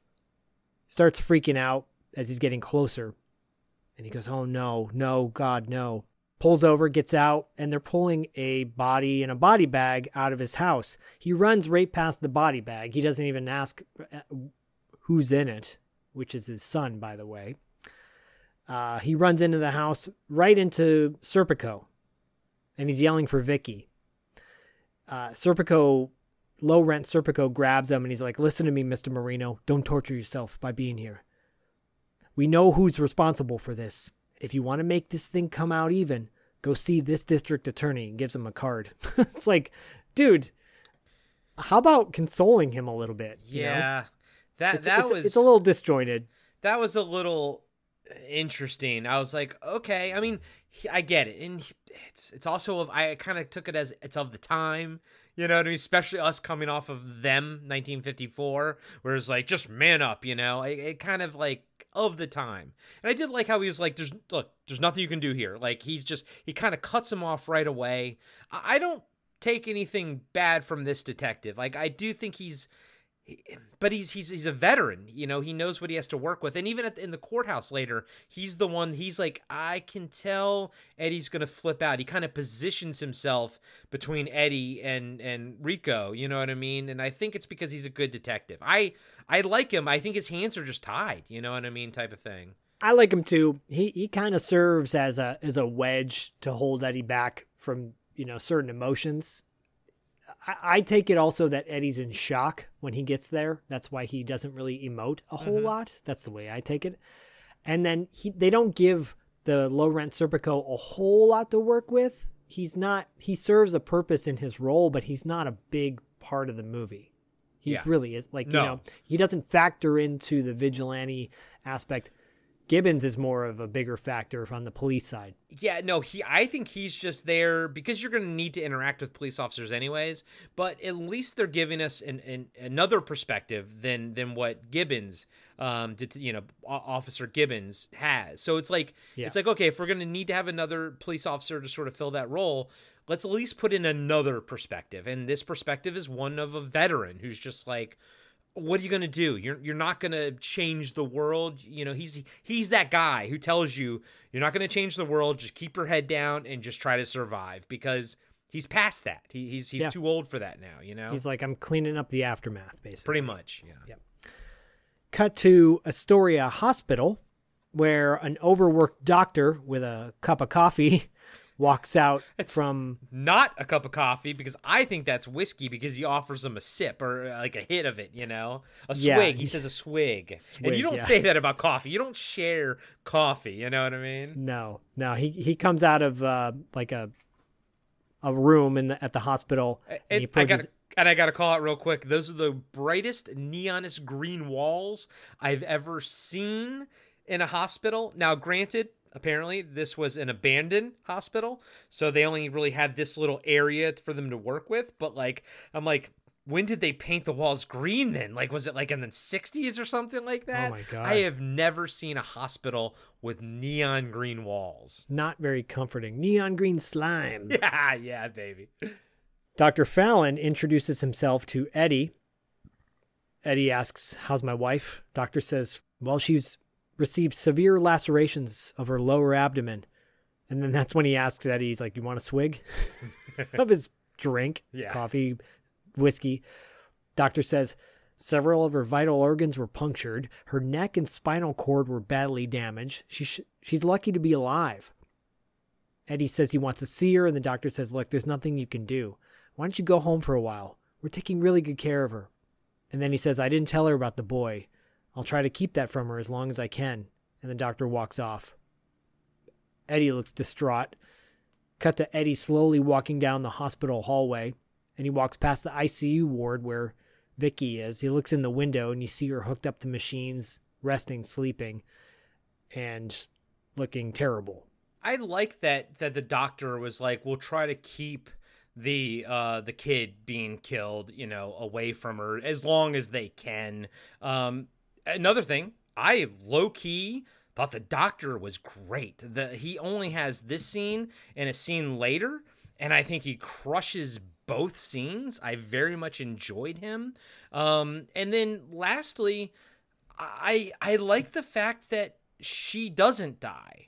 Like at this point, you pretty much figure if she's not going to die from the initial attack, she's not going to die. And it kind of, you know, like you look back at these movies and you always just assume the setup for these revenge flicks is that the wife dies, the kid dies, and everything. But you know, like having her live, I was like, that's different, and it actually creates some interesting drama later. But it also kind of reminds me of Mad Max. Like everyone thinks like, oh yeah, Mad Max wife and kid get run over and dies. And if you watch the original movie, his wife doesn't die.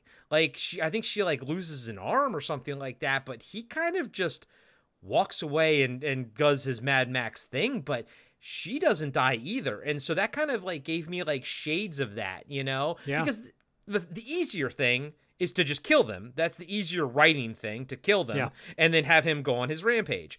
But that's not what happens. And thus it makes for a more interesting movie. No, I totally agree. It's unexpected for sure. Because in Death Wish, they all die. Yeah. Yeah, exactly. And that's easier. And yeah, I get it. You know, maybe you want to make her alive, keep her alive to make it different than that. But again, it's going to lead to an interesting exchange later that I think is a very human exchange, and I enjoy it, and you wouldn't have had it if she had died. Yeah, exactly. Cut to Eddie at the funeral of his son, Scott. It's depressing. And the camera pans up at Scott's coffin as Nick approaches. Nick offers to give Eddie a ride home, and he says no thanks. By the way, Nick's wearing a sweet leather suit. Looks super badass. Yeah. Nick walks off, and Eddie's alone at the coffin with his son, Scott. And it's like a quick little scene to wrap up that storyline. Yeah, but at the same time, my takeaway was, should he have really had that funeral without his wife? Like, shouldn't they have waited? Shouldn't he have waited for his wife to be there? Maybe that's another thing she's pissed off at him Another about. dick move, yeah. It's kind of a dick move, not going to lie. Kinda. Cut to the next day. Eddie's at the district attorney's office meeting with District Attorney Fletcher. They meet each other. She says, sorry about your loss. And he says, look, I've never been through anything like this before, so you'll just have to tell me what to do. Fletcher says that the police have Federico Melendez in custody. Rico. She says he's the leader of the Headhunter gang. Gas station owner has signed a statement that he saw Melendez assault your wife. She gives him a paper and she tells him to sign it. It's an assault complaint. She says, I'm going to seek indictment for murder and assault because we have a witness to the assault. I could have gone after the whole degenerate gang, but have you ever seen a dozen gang members sitting in a courtroom? They scare the hell out of a jury. Fletcher says Melendez has 22 arrests.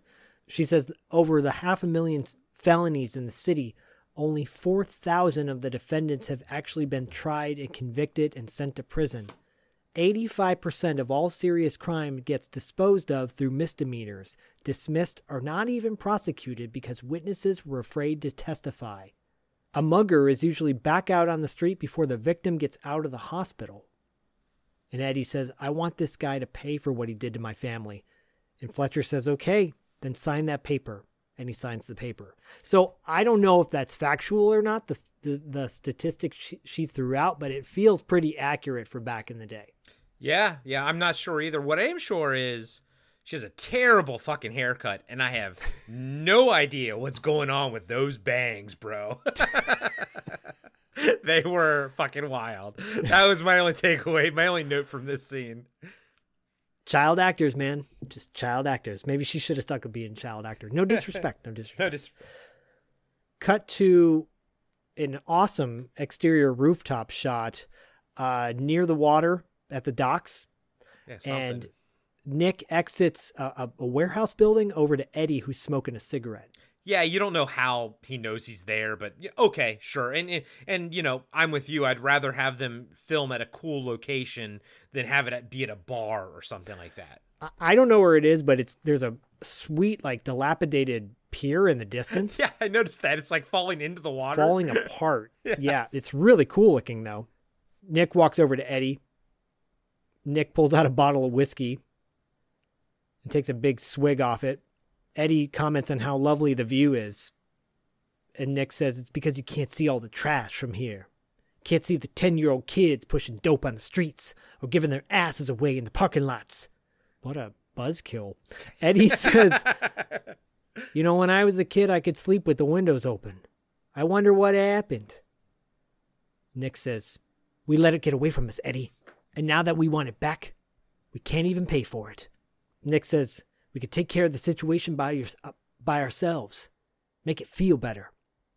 Eddie says, we got a system of laws. We got courts. What the hell are you talking about? And Nick says, the system my ass. Who they protecting? The scum on the streets or us? One day some guy came to my old man's house. They beat him till he could hardly walk or piss by himself anymore. You know where those punks are now? Still on the street. So I ask myself what happens if one day those punks come to my house. What's my life worth? Nick then opens up his jacket and shows Eddie a gun. And Nick says, that's why I carry that, Eddie.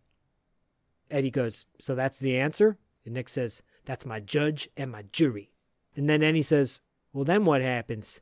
And I like sort of Eddie's response because he kind of has the Bruce Wayne Batman response of, you know, like if you kill somebody, then you're no better than they are. So he's like, what happens if you do something to me that I don't like?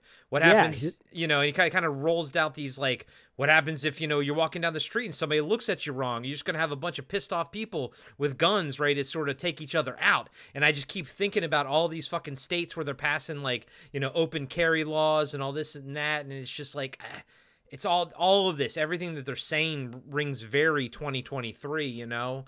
But I like it. I like Robert Forster's, I like Eddie's perspective. He's the, you know, he still believes in the law. I mean, that's going to change, but he still believes. He still believes. And Nick's like, look, you know, that's when Eddie says, what makes me different than the scum? And Nick goes, that's something you got to figure out all by yourself, man. And Nick gets up and then he like looks at him all concerned. It's true. You know, it's like until in about 5 minutes, you're going to find out everything changes.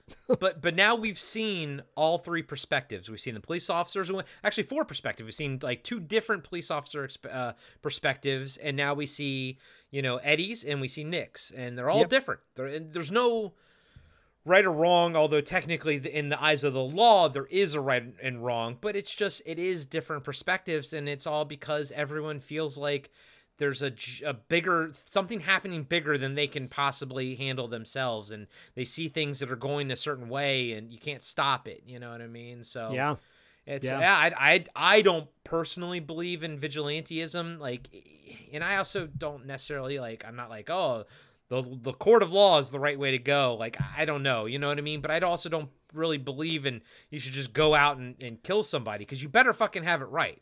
Because if you have it wrong, then you are even worse now than they are, because you killed an innocent person, you know? So, but I also subscribe to the Batman idea. If you kill a killer, there's still the same amount of killers in the world, you know? Yep, it's true. It's true. Cut to the exterior of a courthouse, Judgment Day. Elevator opens up, which Eddie is on. He's about to get off, but first Bill Lustig gets off the elevator in a little cameo. Bill Lustig does his little directorial cameo. Yep, I figured he was somewhere in the movie. Yep. On his way to the court hearing, he's in the hallway of a courtroom and he sits down waiting to go into his courtroom. He looks out and sees Prego, who he doesn't know yet, and Prego doesn't know him yet. Prego comes out of a bathroom and he walks over to some guy named Diablo and shakes his hand, and they're whispering to each other. Suddenly, Joe Spinell, a.k.a. Eisenberg, a.k.a. Maniac Man, walks into the hallway as well. Prego spots him. Eisenberg walks into the bathroom. Prego gets up and follows him into the bathroom. Fletcher shows up, sees Eddie, and she tells him they're next on the calendar. Cut to the interior of the bathroom. Prego walks over to Eisenberg while he's washing his hands and throws a big wad of cash on the windowsill near the sink where Eisenberg's washing his hands. I love this scene, by the way. I love Prego and Eisenberg. The actors, I love what they're doing. Yeah. They're both doing in this scene. They're doing great acting here. Joe Spinell is a great actor. He's a really good actor, too. Yeah, this alcoholism and all. He's actually really fucking fun to watch. Not gonna lie. He is. He wads up the tissue that he was wiping his hands with, and I think he just threw it on the ground. I think so, too. I think he threw it in the trash. He walks over and looks at the cash, and he goes, "Little light, ain't you, kid?" Prego says, "You'll get the rest when he gets off." Heisenberg says, "If you're screwing with me, your ass will be with legal aid."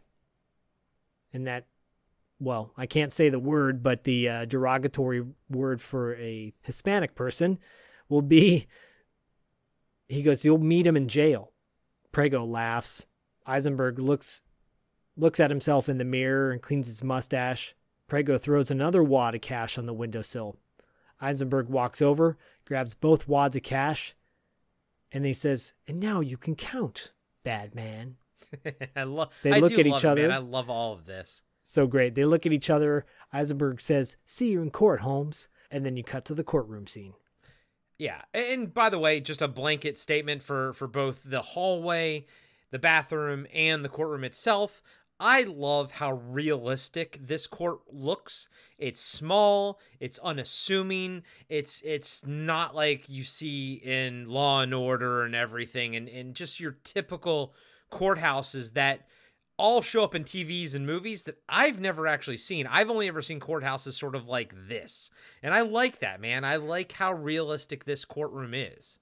Yeah, I totally agree. This plays out like an episode of Law and Order in a way, but gritty style. Right? Yeah, basically, yeah. Cut to Fletcher and Eddie in the courtroom getting ready for the trial. And Fletcher says to Eddie, I hope you can stomach this because you're going to need to. Eddie says, why? And Fletcher says, because Judge Sinclair, that man, you see the judge coming in while she's talking, that man is an irresponsible asshole. You hear the bailiff say, the state of New York and Eduardo Moreno versus Federico Melendez. Judge grabs the case file, asks if both sides are ready. Fletcher says she's ready. And then the judge says, who's representing Melendez? And he calls out again, and suddenly Eisenberg rushes into the courtroom, walking up next to Fletcher. I knew I fucking recognized him.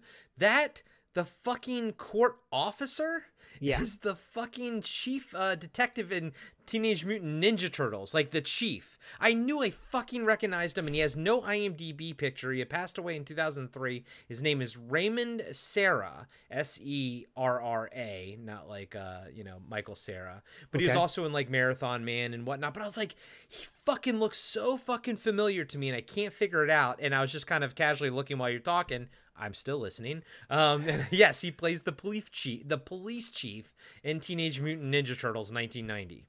Interesting. Yeah. Okay. Sorry, didn't mean to cut you off there, buddy. I just it was nagging cool. at me ever since the first time I watched it.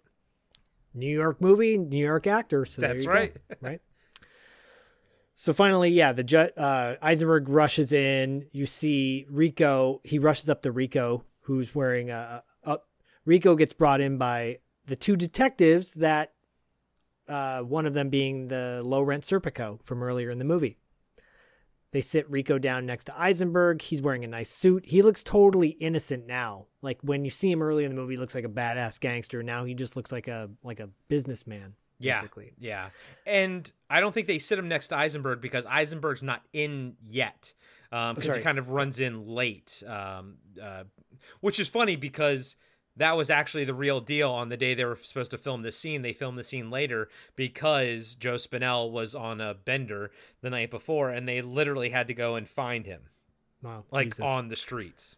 Good times. Good job, Spinell. Who's no longer with us, by the way. Yeah. Prego also walks in the back of the courtroom. You see him sit down and watch what's going on. Judge says, this is an assault charge with a felony, correct? He asks if Fletcher's papers are in order. And he asks how the defendant pleads, and Eisenberg says not guilty. Fletcher says, we have a signed affidavit from an eyewitness of the felony who is willing to testify at a trial. Judge asks if the witnesses are present, and Fletcher says Mrs. Moreno is presently incapacitated at Queens. By the way, I guess they forgot the whole statement about the gas station guy who they never brought that back. But Yeah. I guess maybe he didn't press charges, yeah. Yep. Suddenly, Eisenberg says, may we approach the bench? Fletcher and Eisenberg approach the bench. And while they do this, Eddie is glaring over at Rico. Rico looks at Eddie, like kind of glaring back at him and kind of smirks, actually. Yeah, I love that. I love how Robert Forster's just fucking glaring at him the entire time. But I also do like, in a little bit, like when Rico kind of looks back at Prego and stuff, I like how Robert Forster's like following the situation. Like he's very aware of things. And I like that because it's going to help him piece things together later.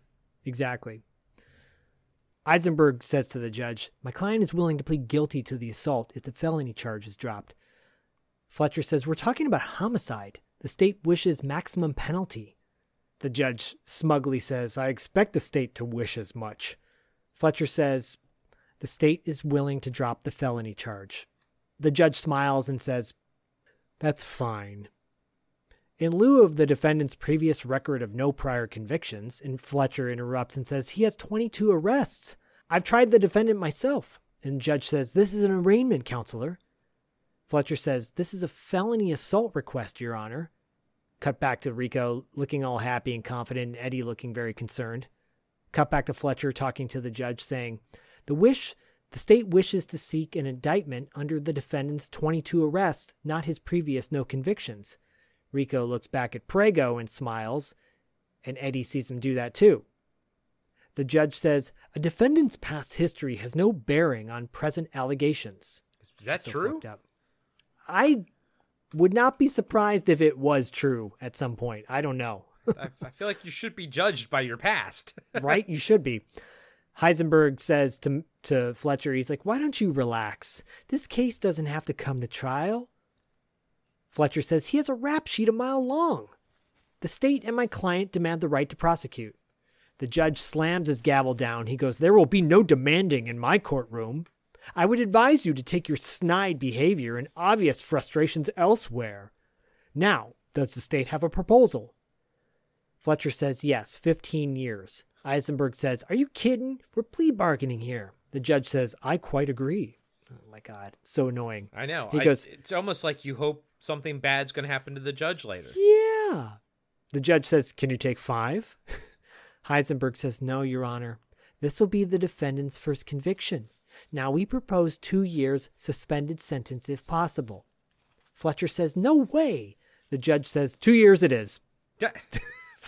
Done. Fletcher says, "Wait a minute." Judge says, "Back to your seats." Fletcher says, "This is crazy." Judge says, "Miss Fletcher, you're out of order." And he smiles at her. This whole damn court is out of order. No one says "Damn that. it." No one says that. The lawyers walk back to Rico and Eddie. Fletcher is shaking her head. Eisenberg says it's in the bag to Rico. Judge says the court will dispose of this case in the following manner. I'll accept the plea guilty to assault and drop the felony charge. Rico looks all happy. Eisenberg does too. The judge asks if Rico is ready for a sentencing. Heisenberg says, "Yes, we are, Your Honor." The judge says, "The court sentences you to 2 years. Eddie mumbles, "It isn't enough." It's not enough. No. Judge says the sentence to be suspended, and people start gasping in court. Rico shakes Eisenberg's hand. Eddie starts talking to Fletcher, saying he can't do that. And Fletcher says he has, and he can.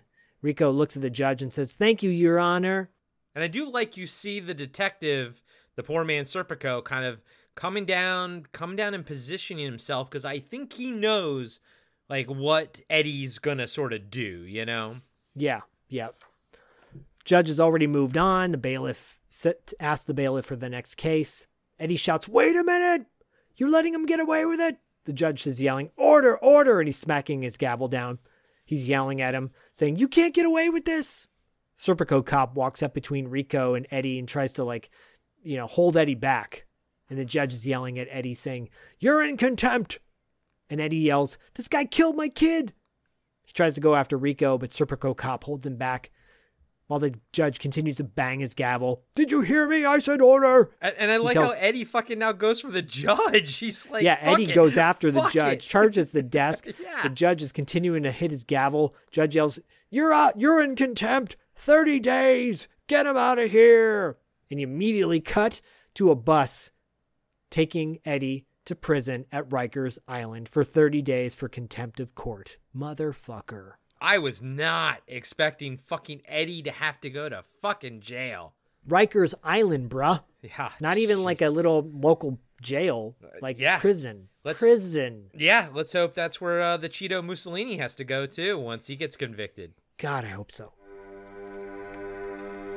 Hey everybody, Corey here. I just wanted to let you know that we'll be right back after these short messages.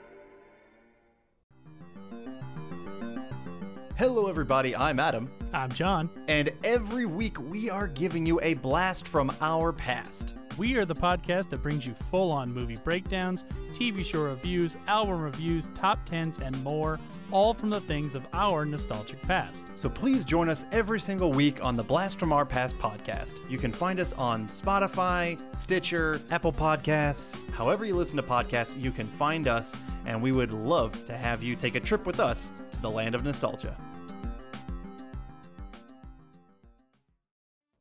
I'm John, and I'm the host of Action Action. Every week, I'm joined by James. Heyo. And Dustin. Hello. And each week, we review, debate, and rank a different action movie. We're creating the ultimate list of action movies. From awful to awesome. So if you want to hear 3 more white guys with beards talk about action movies. And argue about where they belong on our list.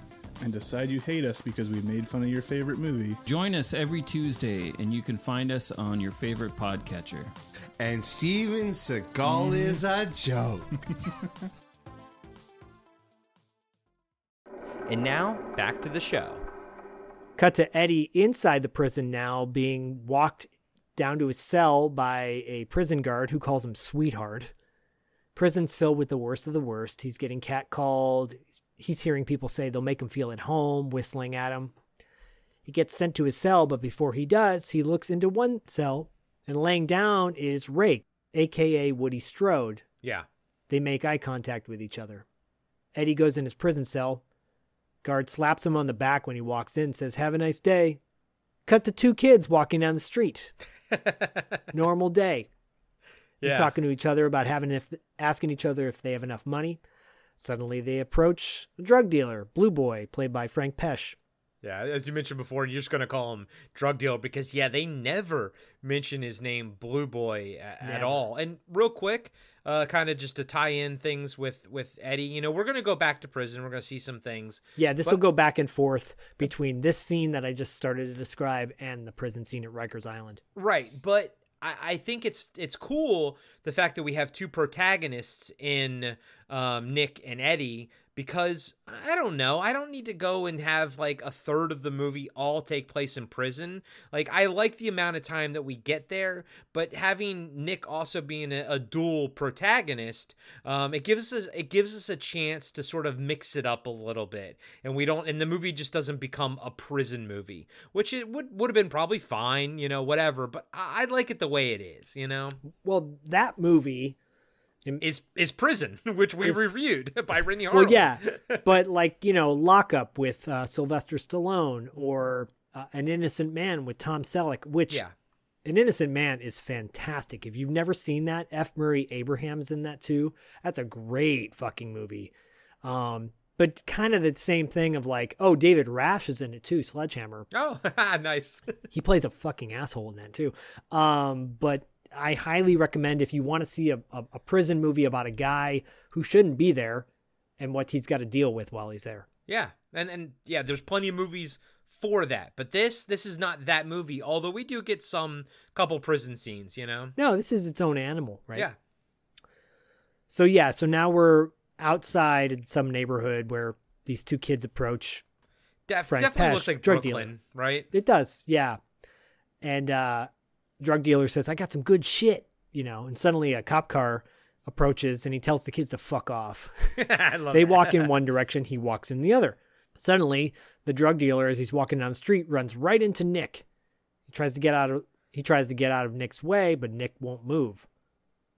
Drug dealer says, "You're in my way, bro." Nick says, "No shit." I love that. No shit. Drug dealer turns around and walks the other direction. Nick follows after him, slowly glaring at him. And I love Nick's jacket, man. And apparently that's really Fred Williamson's jacket. Like, it was his own wardrobe, but it's a fucking baller jacket, dude. I believe it. Drug dealer walks off nervously, looking back at Nick, but keeps on walking. Walks into the interior of like a rundown high school.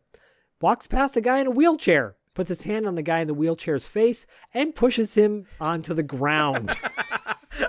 I'm not gonna lie. I was like, that's wild. This is a wild scene. I'm not laughing at someone in a wheelchair at all. But the moment this scene is like, ooh, this guy is such a fucking asshole. It's just because he's a piece of shit. You know what I mean? And I like that Fred Williamson, as he's chasing after the guy, he stops to help the guy in the wheelchair. He literally picks him up to put him back in his wheelchair. And I like how the guy's like, thanks, man, but go fucking get that guy, type of thing. But again, I like how Nick, he's the man of the people. He's like, I'm fighting for the everyday Joe that's trying just to get by on these streets. And I think it was important, very important for him to pick up that wheelchair guy and put him back in his chair, like for his character. We need that.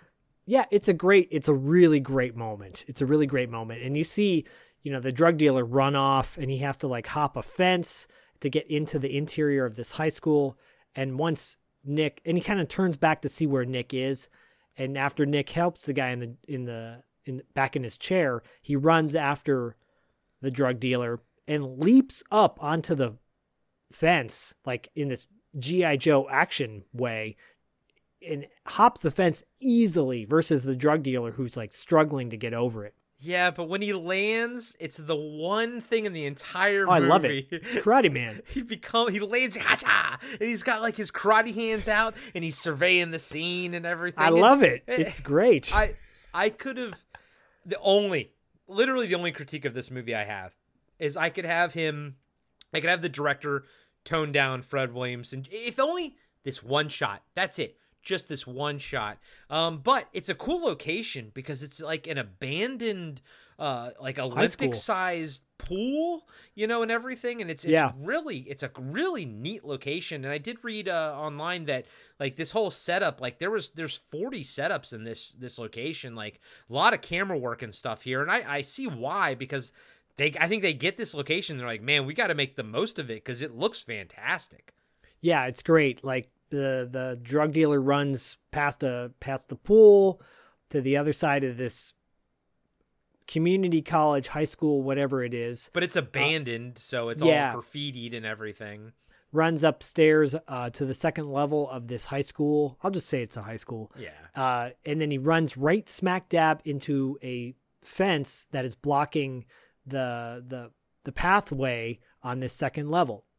The drug dealer has to like hop a railing to go on the outside of the second level to get around this fence. Does so. Nick runs right into the fence, and he goes to kick the chain link fence. So now the dealer's on one side, Nick's on the other. Nick looks pissed. The dealer's now clearly winded from all the running, and he's like, "What the fuck is wrong with you, you big fucking dope?" And he spits on Nick. I like how Nick's like not saying anything to him. He's just like fucking staring him down and trying to grab on the chains and everything, Dealer says, "You better go back to that guy in the wheelchair. You couldn't catch my sister, you big fucking dummy." Yeah. That's when Nick karate kicks the fence and the dealer runs off. Nick hops over the railing just like the dealer did to get around the fence. Dealer gets to the edge of the building, and there's a rooftop that he jumps onto. He hits the ground and runs off. Nick runs as well. I like this moment. Nick jumps onto the rooftop of the other building as well, but it's clearly a stunt double. But when he does, he grabs his knee when he hits the ground like an old football injury. I think that's kind of cool. I don't think it's cool because I took it as that was really Fred Williamson's reaction. And as somebody who has no football injuries, but yet I kind of have a once in a blue moon, a bum right knee, and the other day I was kind of pushing up off of it, and it hurt so bad I almost threw up. And again, I didn't play any fucking sports or anything back in the day, but I just, I'm old. Now I'm just old. But you're right. The person jumping through the air is not Fred Williamson, but when the landing is Fred Williamson, and I that look of pain on his face looks like real pain on Fred Williamson's face, not on Nick's face. You know what I mean? It just adds to the realism too, I suppose. And it does, and that's the thing. Like that's these kind of movies where you don't have the budget to do multiple takes here. You don't have the budget to do multiple setups, and okay, we're stuck with Fred Williamson's anguished face. But at the same time, I think you're right. It adds an air of authenticness to it, like a reality to it. Because he's, even at the time, he's clearly not a young guy. I mean, neither him or Robert Forster are very young dudes, They're kind of older. They're in their 40s and shit, maybe even a little bit older. Agreed, yeah. Drug dealer at this point thinks he's headed to freedom because he's hopped another fence to run away from the school. But as he heads down the stairs to exit into the main street, Burke comes out of nowhere and hits him with a baseball bat. Yeah, which was apparently made out of plastic, like it was a plastic rubber baseball bat. But when he's beating Blue Boy down, those are his real reactions when he grabs his ear, because he kind of really did hit him on the ear with it. Well, I believe it. Nick catches up to them, and Burke looks back at Nick and smiles. Nick says, "Save some for me, Burke." Now we cut back to the prison where Eddie is. And it's like the cafeteria where you see this big dude, the big black guy, we'll just call him Big Daddy, with like this little bearded guy with him. We'll call him his little boy. Little Daddy. Little Daddy. Whispering something to the prison guard that was dealing with Eddie earlier. Prison guard says something back to them, and they walk into the cafeteria and walk over to where Eddie is smoking a cigarette at a table. Eddie says, "What the fuck do you guys want?" Suddenly they get really close to Eddie, and then Rake shows up and says, "Why don't you guys leave him alone?" Little Daddy says, "We're just trying to make him feel at home." And then the Big Daddy tells the Little Daddy, he goes, "Come on," and takes the Little Daddy away with him. They walk away from the cafeteria. Rake sits down next to Eddie and says, "If I were you, I'd watch myself." And Eddie says, "Well, I didn't ask you nothing." Rake says, "You're pretty hostile to be a white ass." And then Eddie says, "I got a right to be anything I want." And I like how he goes, "Not in here, and here you're just another N-word." N-word, which, yep. Which, implying that like you're just like everybody else in here. You don't have that white privilege in here. Yep. And he says, "Why don't you take that pitiful look off your face or you won't make it through the day." I like that too. Yeah, me too. Rake gets up and walks away. Camera focuses on Eddie with Big Daddy and the little guy in the background watching. Yep. And again, going to sort of back to my previous statement of like, I'm glad it's like not, the whole movie's not like a third of it is prison, because the only prison stuff we see is the most interesting stuff. Like we only get like 3 scenes in prison, and they're pretty like they're intense. And I like that. I don't need a whole 30 minutes of us seeing Eddie in prison. No, and it's to establish he's there for 30 days. A lot of shit went down in 30 days. This is one of the things that went down in 30 days. Nick, Ramon, and Burke dealing with this drug dealer. Yeah.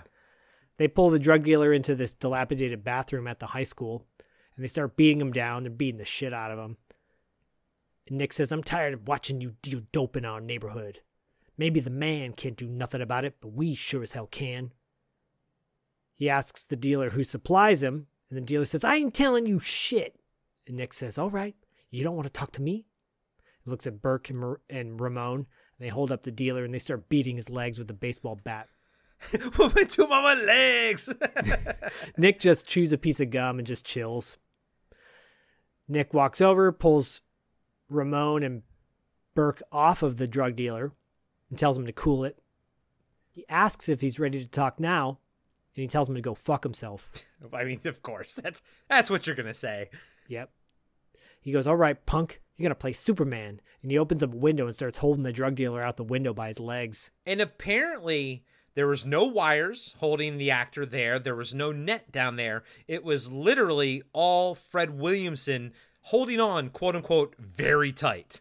Yep. Yeah, actually, I remember them telling that story at the convention. Yeah, it's cool. I mean, this is low budget. This is like one step higher than guerrilla filmmaking.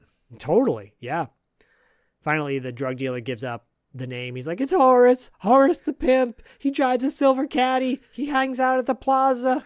And I like how, doesn't Nick say, like, "Why didn't you say that earlier?" Like, yeah, he does. Why are you fucking trying to cover for this guy? They pull him back and they just leave him on the ground and walk away. They don't kill him, which I think is interesting. Yeah, because later on, so far, you sort of think that they don't. So later on, when Eddie does kill somebody, you see the looks on their faces, because the entire time they're only ever beating guys to a pulp, but they're not killing them. That's a line. They don't say it, but you can tell that's a line. That's why he's the vigilante and they're not. There you go. Good fucking call, bro. Research. So from there you cut to the plaza, or in front of a bar. Yeah. Bunch of hookers are hanging out in front of it. One hooker says, "They're just window shopping tonight. They're all beep." Starts with an F. You get the point. Yeah, they're all F words, yeah. Yeah. Another hooker says, "Tell that to Horace. We haven't made a dime tonight." Suddenly, Horace shows up in his silver caddy with his leopard skin seats. He looks over at his women and calls one of them over, the one who says they're all window shopping. He looks pissed. She gets in the car with him. He asks her how much money she's got. She pulls out some cash and gives it to him. He looks at it and slaps her. He says, "Don't get funky with me, bitch." She cries and says, "There's no action out here tonight, Horace. It's spooky out there.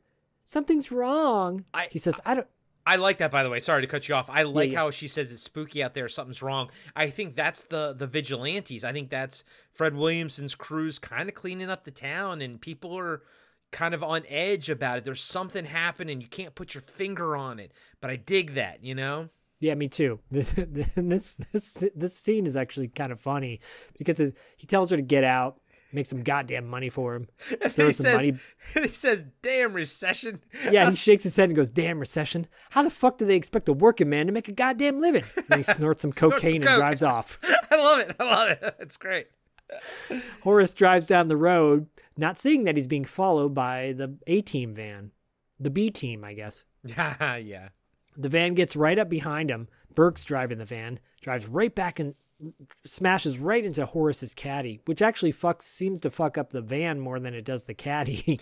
Yeah, those caddies were made out of all fucking metal, man. Right? That thing was pretty much indestructible. He keeps smashing the back of Horace's caddy. Horace drives off to like the back of a warehouse district area with like this weird kind of cement ramp, and they smash Horace's car hard enough that he kind of swerves a little bit, runs off onto the ramp, and flips the caddy over. And pretty not gonna awesome. lie to you, it's an awesome accident, by the way. Yeah, and I'm not going to lie to you, as good as that stunt work was, I was actually more impressed them driving into that locale. The caddy and the van were next to each other, and they go through like a gate that's literally only big enough for the two of them to be next to each other, like no room for error for the two drivers, the two stunt drivers, basically. And I was like, I found that to be more impressive than the flip. Do you know what I mean? Yeah, I will say that's something about Bill Lustig that is really effective in all his movies. He's able to pull off some kick-ass explosions and stunts.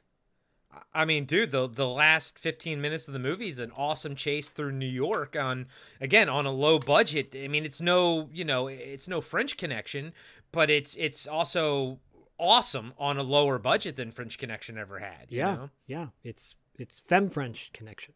Ha! There you go. Cut back to the prison where Eddie and a bunch of other dudes are taking a shower. Shower time. Shower time, baby. So it's a lot of asses. There's a lot of asses in there for all you people that like look at man asses. And you see, you definitely see Robert Forster the side of his donger a couple times when the camera kind of moves a little bit further than it should. This isn't the first time he's showed his genital area. I think in the movie Medium Cool, which was his first movie he ever made. I think it's directed by Haskell Wexler. It's like a political movie. It's really amazing, by the way. It deals with the Chicago Democratic Convention with the riots that happened there. He's great in it. He's like a cameraman or something. I think he gets naked in that too. Anyways, yeah, you see his dong, a little shade of his dong, his butt. He's washing his face. He's soaping up his face. I'm like, dude, that's drying your skin out so badly, but whatevs. Maybe that's why your hair is falling out too. Jesus. And he was like using a bar of soap for all his hair and his face and everything. Anyways, Big Daddy, Little Daddy show up with the prison guard. Prison guard is standing there when they walk up. Prison guard walks off with a smile on his face. All the other dudes in the shower walk off as well. Suddenly, Big Daddy and Little Daddy approach Eddie. Big Daddy smacks Eddie. The little man says, and Big Daddy says, "Get on your knees." Get on your knees. And then the Little Daddy says, "Did you hear what he said?" And then Eddie rakes his eyes, and he starts fighting him off. He's like, he ain't got to take no shit. No, dude, he fucking goes right for Little Daddy's eyes. You go right for the fucking eyes, man. And at this point, the prison guard is watching the drama unfold, but suddenly out of nowhere, a fist comes and knocks the prison guard out. It's Rake.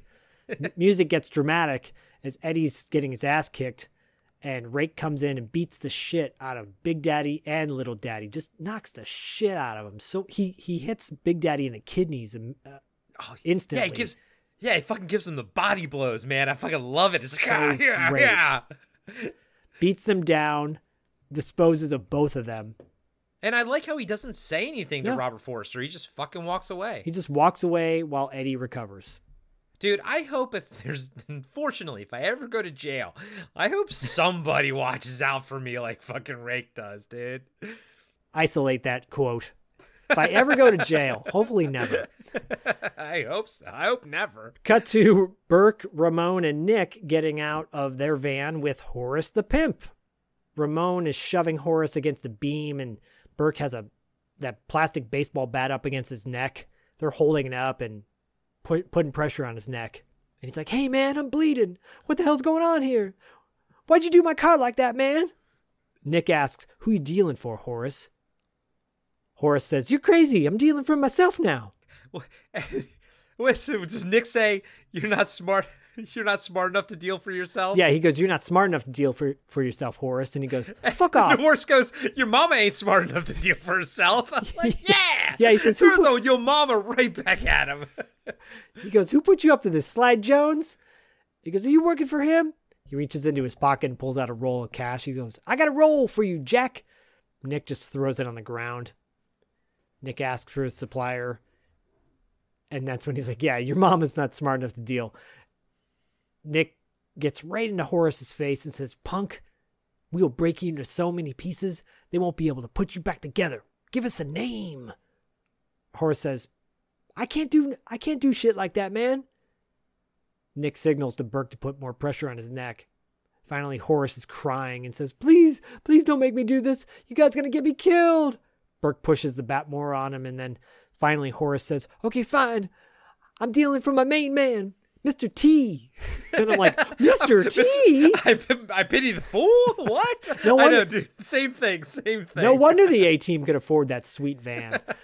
And Nick says, "Who the hell is Mr. T? Spell it out, punk."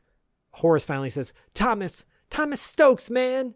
And they punch him in the gut and he falls to the ground. And there's a quick flashback. This is cool. It's a cool flashback to Nick watching the news footage and hearing the businessman, just so you're reminded of who Stokes is earlier in the movie. Yeah, okay. I don't mind it here, but I will call out the fact that I personally hate in-movie flashbacks. Yeah, me too. Me too. I think that it's talking down to the audience. I'm like, I paid attention. I know who fucking Stokes is. I don't need a flashback.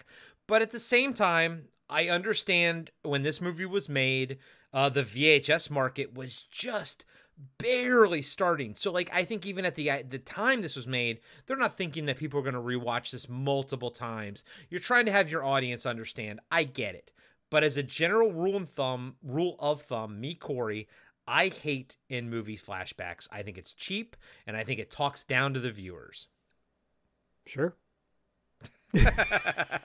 You know I love this movie. I got very little to say negatively about this film. My only pushback on that is it's such a short scene, and you don't like it's, and it's kind of they say who it is.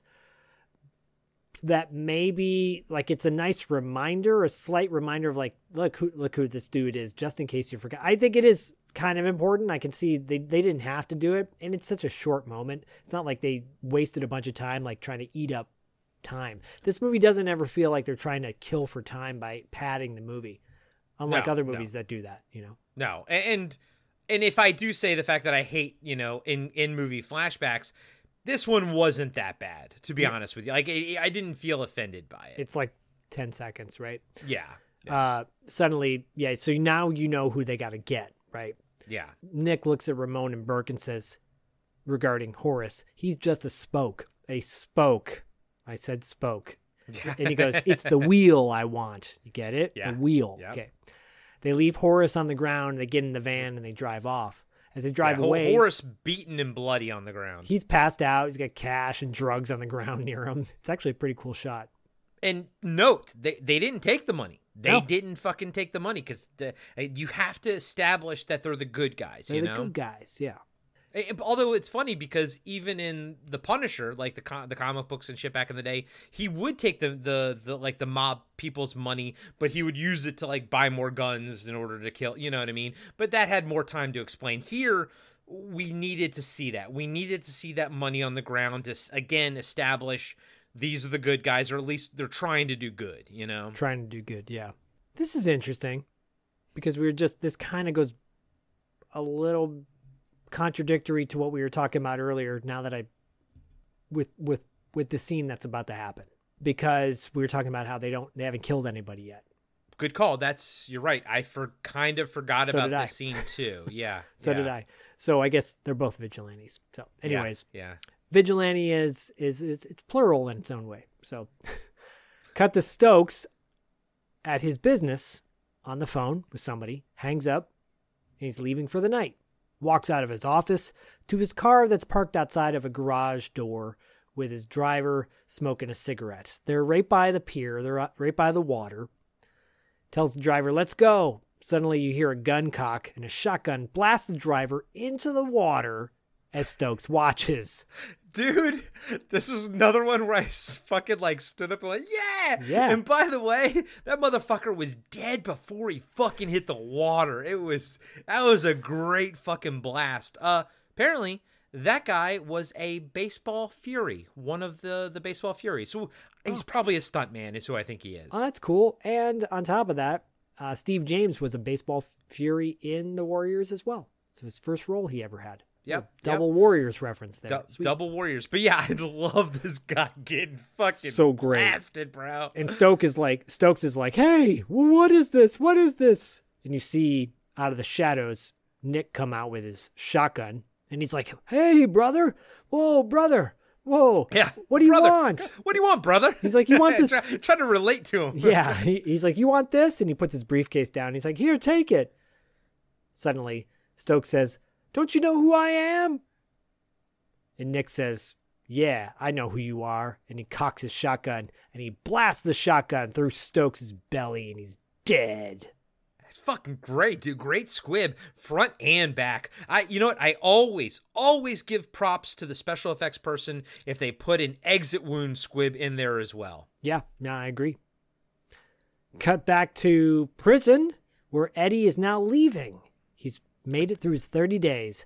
See, the prison shit is very quick, very economical. Very like, in and out, which is fine. And the only shit we see is the most interesting shit. Totally agree.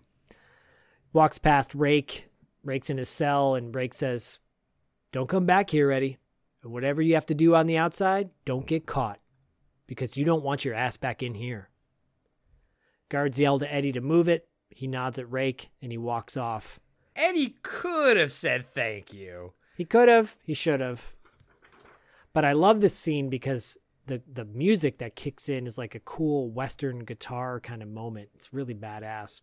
Well, because now Eddie is galvanized. Eddie's like, he's the old version of him is dead. This is the new version of him heading out. He's hardened. Yeah.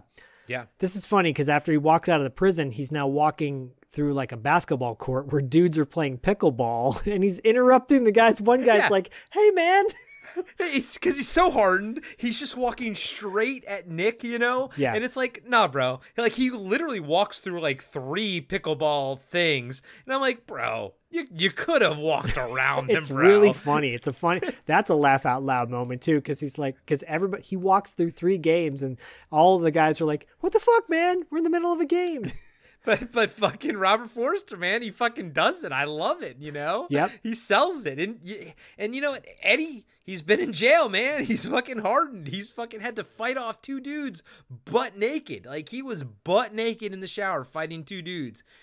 I think that changes you, man. I don't think you give a shit anymore. It's got to change you. And this is really cool because this music is like, this blistering guitar with this cool, like, kind of beat, almost like, Spurs walking in a Western movie, and the music's playing the whole time. It's super loud. Then Eddie walks up to Nick and the music cuts right in this moment, gets silent. And Eddie looks at Nick and he goes, I want them. Nick looks at Eddie and then at Ramon and Burke, They all have smiles on their faces. And then the music picks back up. Like, we're going to do this now. It's really badass. Cut to the vigilantes now in their van, driving to an apartment complex at night. Gang gets out of their van and approaches the apartment complex. Yeah, it looks probably more like projects, you know? Yeah, it looks like projects. Cut to Rico in his apartment, laying in his bed, yelling at someone named Rosie, his girlfriend. I'm not trying to correct you, but I think that's probably her apartment. Because I don't picture Rico buying a lamp that is fake flowers where the flowers light up. But I fucking loved those. And I loved the blue in the room and everything. But I do think it's a hooker's abode. Yeah, that tracks. That tracks. He's like, what's taking so long? Coño! She comes out of the bathroom and says, I have a surprise for you, Papi. And she takes off her top. There's Corey's boobs that he wanted to see all night. Yeah, we got boobs. This movie has everything. You cut to the vigilantes entering the complex, and they start going up the stairs to Rico's place. Nick pulls out a gun and gives it to Eddie and says, can you handle this? Eddie just looks at it and takes it, and they go upstairs. Cut back to Rico with his girl. She's giving him a little show with her lingerie before she gets in bed, and she climbs on top of him. They start making out, and then she looks like she's like sucking on his nipples. And I'm like, ooh, that's not attractive at all. Suddenly, the gang is at Rico's front door, or the hooker's front door.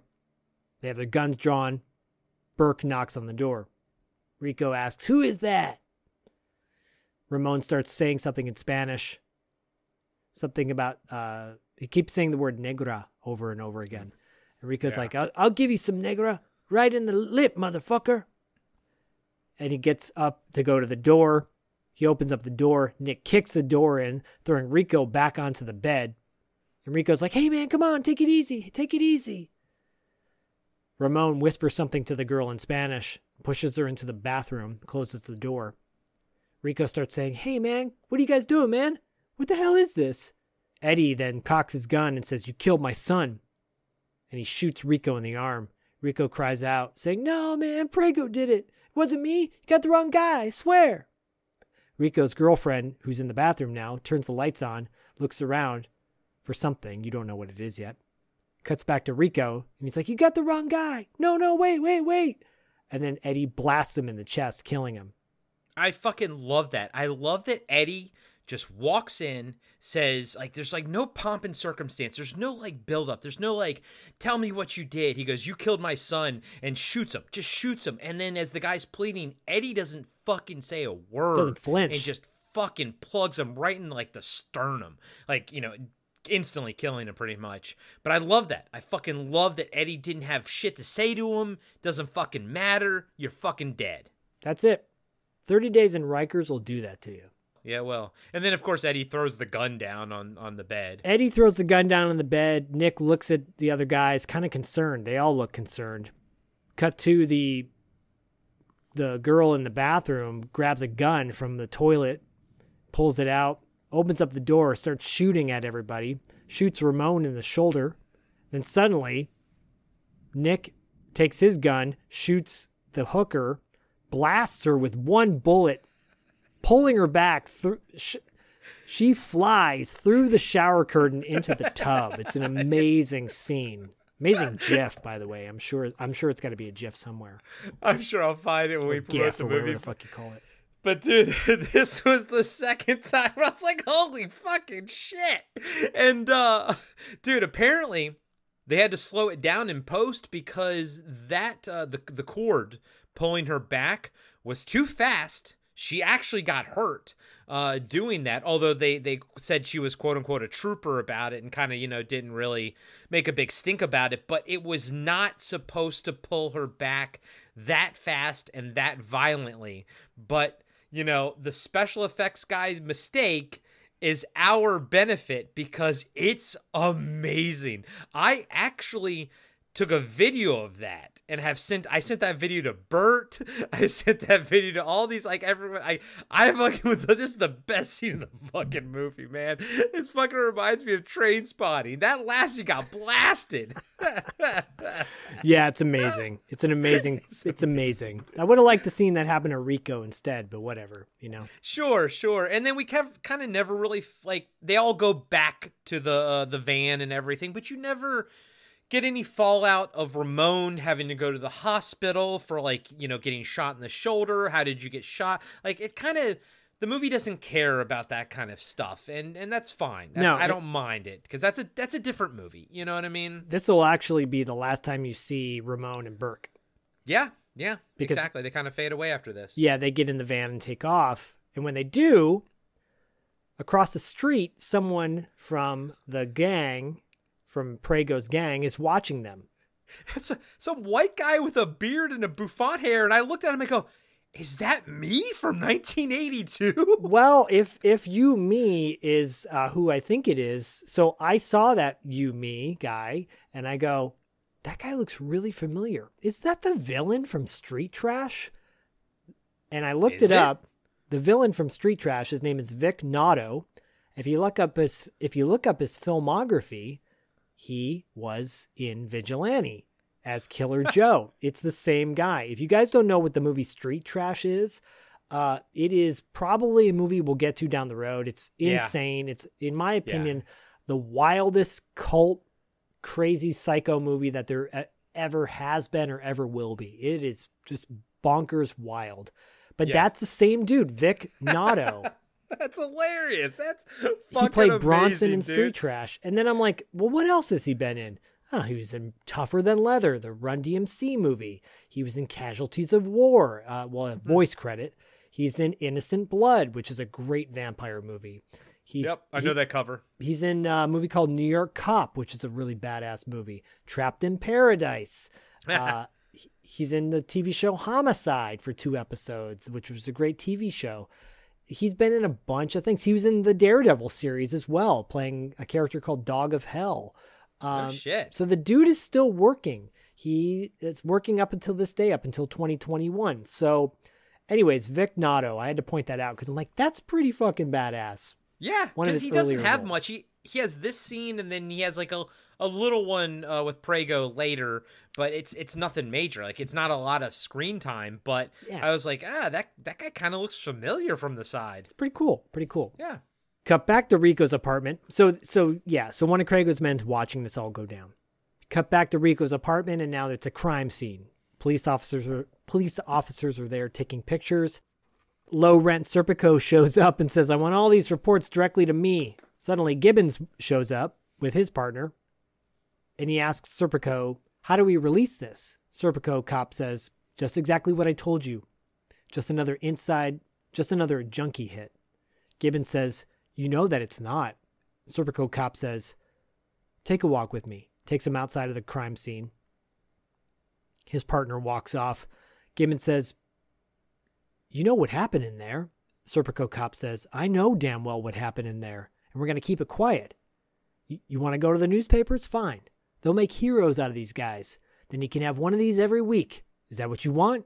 And then Gibbons looks concerned. Yeah, and then again, it's true. Now you're seeing the elder detectives, you know, the grizzled veterans detectives' point of view, and I honestly don't think he's wrong.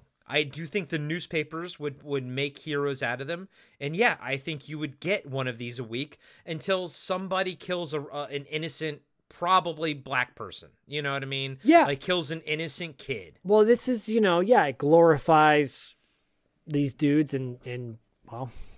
Yeah, and it's happened, and it probably will happen if this shit does get glamorized. Yeah. Cut to the hospital where Eddie's wife is staying, and he shows up and asks the nurse on duty that he'd like to see his wife. Nurse says, I'm sorry, you'll have to talk to Dr. Fallon first. Doctor comes out and says, I'm sorry, Eddie, but you can't see your wife. Eddie asks, why not? And he says, because she doesn't want to see you. He looks puzzled. He walks through the hospital directly to his wife's room. He walks in and she's packing up her suitcase ready to leave. He walks over to her to try to comfort her, and she says, don't touch me. He says, don't say that. it's going to be all right. And she looks totally freaked out, and she's super beat up, and she says, it's going to be all right? Look at me. And she rips her shirt open, and you can see the scars all over her body. Yeah, she looks like the fucking Punisher villain Jigsaw. Like, I was like, damn. She's like, look at me. Right? She's all fucked up. And she's like, no one helped us. We were all alone. And Nick and Eddie goes, and you blame me? And he says, where are you going? She goes, I'm not going back there. Never. And he goes, it's okay. Okay, fine. And she goes, no, I don't feel anything for us anymore. And she walks off. Eddie asks her to wait. He's totally shocked. She grabs her stuff and leaves. And that's the end of her character. Yeah. And again, like, I like this. I was fully expecting her and the kid to die. And then that's it. That's all you got. But here you get an interesting scene of him now also losing his wife, but she's still alive. But I get it. I get her point of view. She's mad at him. She's mad, for not being there. Right or wrong, she's mad at him. And I get that. And I like that. And I think it's a very human response from her. And I like that we actually have this exchange, because if she had just died, like in Death Wish, you don't get this exchange here, No. I mean, it's a sad reality. It's the post-traumatic stress, all that stuff. Trauma, all that. It's almost more sad than if she just died. Yep, exactly. Cut to a beautiful shot of the New York skyline once again. And you hear one dude talking to another dude saying, it was the husband. I saw the entire bunch. Suddenly you hear Prego's voice saying, Rico? Rico's gone? Cut to Vic Nato, who we saw just a few minutes ago from the Prego's gang, talking to Prego. They're looking at the skyline, and Prego says, bastards. Man, we can't let them walk all over us. Prego says, get the brothers together. And then screams out, shit! Super loud. You almost wonder, like, was Prego in charge? Was Rico in charge? I almost got the feeling that they were kind of equal in the gang type of thing, Yeah, agreed. Cut back to Gibbons at night with his partner driving down an empty street, kind of like around an industrial area, with their lights flashing on their squad car. They're underneath a bridge or a subway system kind of thing, surveying the area. They hear a clanking noise, but nothing else. They look around in the squad car. They stop the car. They get out, look around. Gibbons' partner says, you sure we're in the right place? Gibbons says, positive. There was a complaint. Partner says, what was the complaint? Gibbons says, prowlers. They get in their car and then continue to drive down the road. Gibbons says, pretty quiet. Partner says, yeah. Bet it was some prank call. Suddenly out of nowhere, blue van drives up. It's not Nick's van. Opens up. It's Prego and his gang with a bunch of guns, semi-automatic machine guns, Uzis, machine guns, and they unload bullet after bullet into Gibbons and his partner, decimating both cops and the squad car itself, turning it into Swiss cheese to the point where there's blood everywhere. It's an extended scene, and then suddenly you see the final shot of the scene of the squad car's tail light, and the light just goes out dimly. Yeah, that was great, it's dude. Intense. I was like, where's the scene gonna go? Oh, that's where the scene's gonna go. And where's the scene gonna? Oh, and again, earlier I called out, Reservoir Dogs. It felt very much like when Mr. White shoots up Harvey Keitel's character shoots up that cop car and everything. Because the cop car, they're like all twitching inside and everything. But apparently, the first time they shot this scene, the squibs didn't go off, so they had to reset the car and reset everything and reshoot it with the squibs going off. But what we have is a pretty fucking intense scene, dude, and Steve James's character gone. I mean, this is all gonna lead to a satisfying payoff, guys. Don't worry. It is, but it's also interesting that the most by the books person is the one that gets killed. You know what I mean? Yeah. I mean, it's kind of a statement, right? Yeah, it's like the death of ideals, basically, Exactly. Cut to Eddie's house in the daytime. Nick pulls up in his car, walks by Eddie's van, and sees the door open to it, and there's a bunch of boxes in there like he's moving out. Front door to Eddie's house is boarded up. He knocks on the door, but just opens and he walks in. As he's walking towards Eddie's kitchen, you see bullet holes all over the walls. He sees Eddie packing up his stuff. Nick asks, how's it going? Eddie goes, Vicky's not coming back. That's how it's going. Nick says, I see. You blame yourself, huh? That's why you're running? And Eddie says, I'm getting out of here as fast as I can. That's it. Packs up his stuff and he's pissed. He said there's got to be some place where they can't come along and kick your ass anytime you feel like it. Nick says, yeah, man, I know how you feel. He says, and Eddie goes, no, you don't. And as he walks off, he takes a box of his stuff out to his van. Nick follows him. Eddie goes, my neighbors, they all saw what happened. They didn't do shit. I like that callback, by the way. I like that we addressed that. Yeah, Nick says they're victims, man. They gave up a long time ago. Eddie goes, everybody's a victim. So what? Nick says, you're still walking around? You're still walking around in the dark, man. You want to run? Go ahead. After you, then Burke, Ramon, maybe me. But I tell you this, sooner or later, man, we're going to run out of places to hide. The camera pans right up to Nick's face. I love this. And continues his speech. He goes, what do we do then, huh? Climb on some high mountain where it's nice and safe? Wrong. After they finish turning this neighborhood into a cesspool, what makes you think they're not going to look up at that high mountain of yours and want that too? Word is out on the street, man. The bottom is about to fall out. They want us bad, but they're coming after you first. These are our homes. We give them up, we got nothing. Fight for it, Daddy. Fight for it.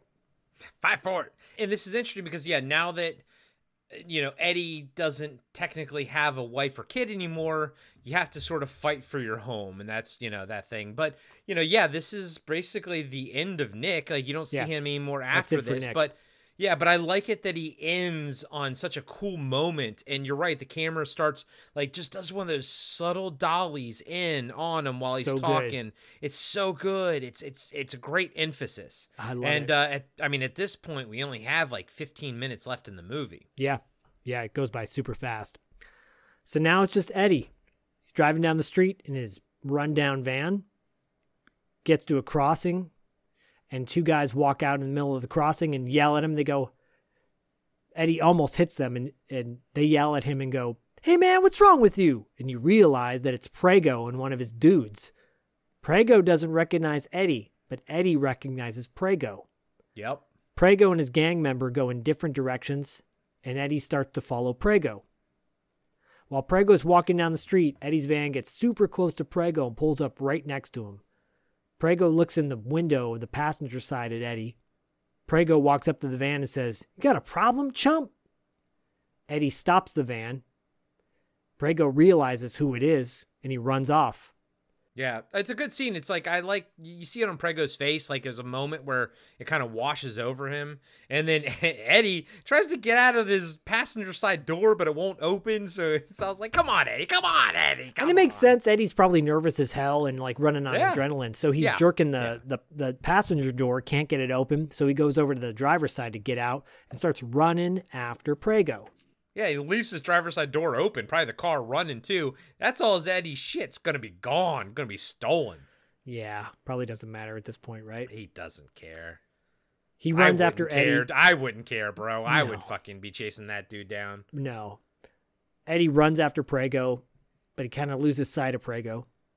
Prego continues to run down the street, runs to his car, that kind of light blue one, the teal car you talked about earlier. Yeah, the teal one, yeah. Gets in his car, but he's blocked in. There's a car behind him and a car in front of him, stuck. He starts to run into the front and back of both cars. Guy runs out of his house, starts yelling at Prego, saying, you're fucking up my car. Prego gets out of his car, tells him to give him the keys to his car. And the guy's like, I'll move it. Prego looks at him and smiles, gets the guy's car. It's a little Mazda. Gets in the guy's car, smiles, and then drives off. Eddie runs up out of nowhere, and the guy who got his car stolen runs up to Eddie and he says, he stole my car. What are you, a cop? Eddie gets in Prego's car and drives off in hot pursuit. Prego looks back in the rearview mirror and says, come on, sucker. You want to do it? And they drive through town after each other. Prego turns on some music as he's driving. He's having a great old time. He seems to be enjoying this. He seems to be having fun with it, yeah. Eddie's in hot pursuit. Suddenly, a cop car comes out of nowhere. Eddie hits it, wrecking the front of Prego's car. Yeah. Cop car can't do shit now. It's stuck.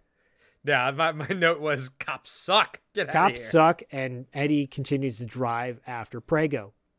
He loses sight of Prego, but they're chasing after each other with tires squealing as they're turning at every corner.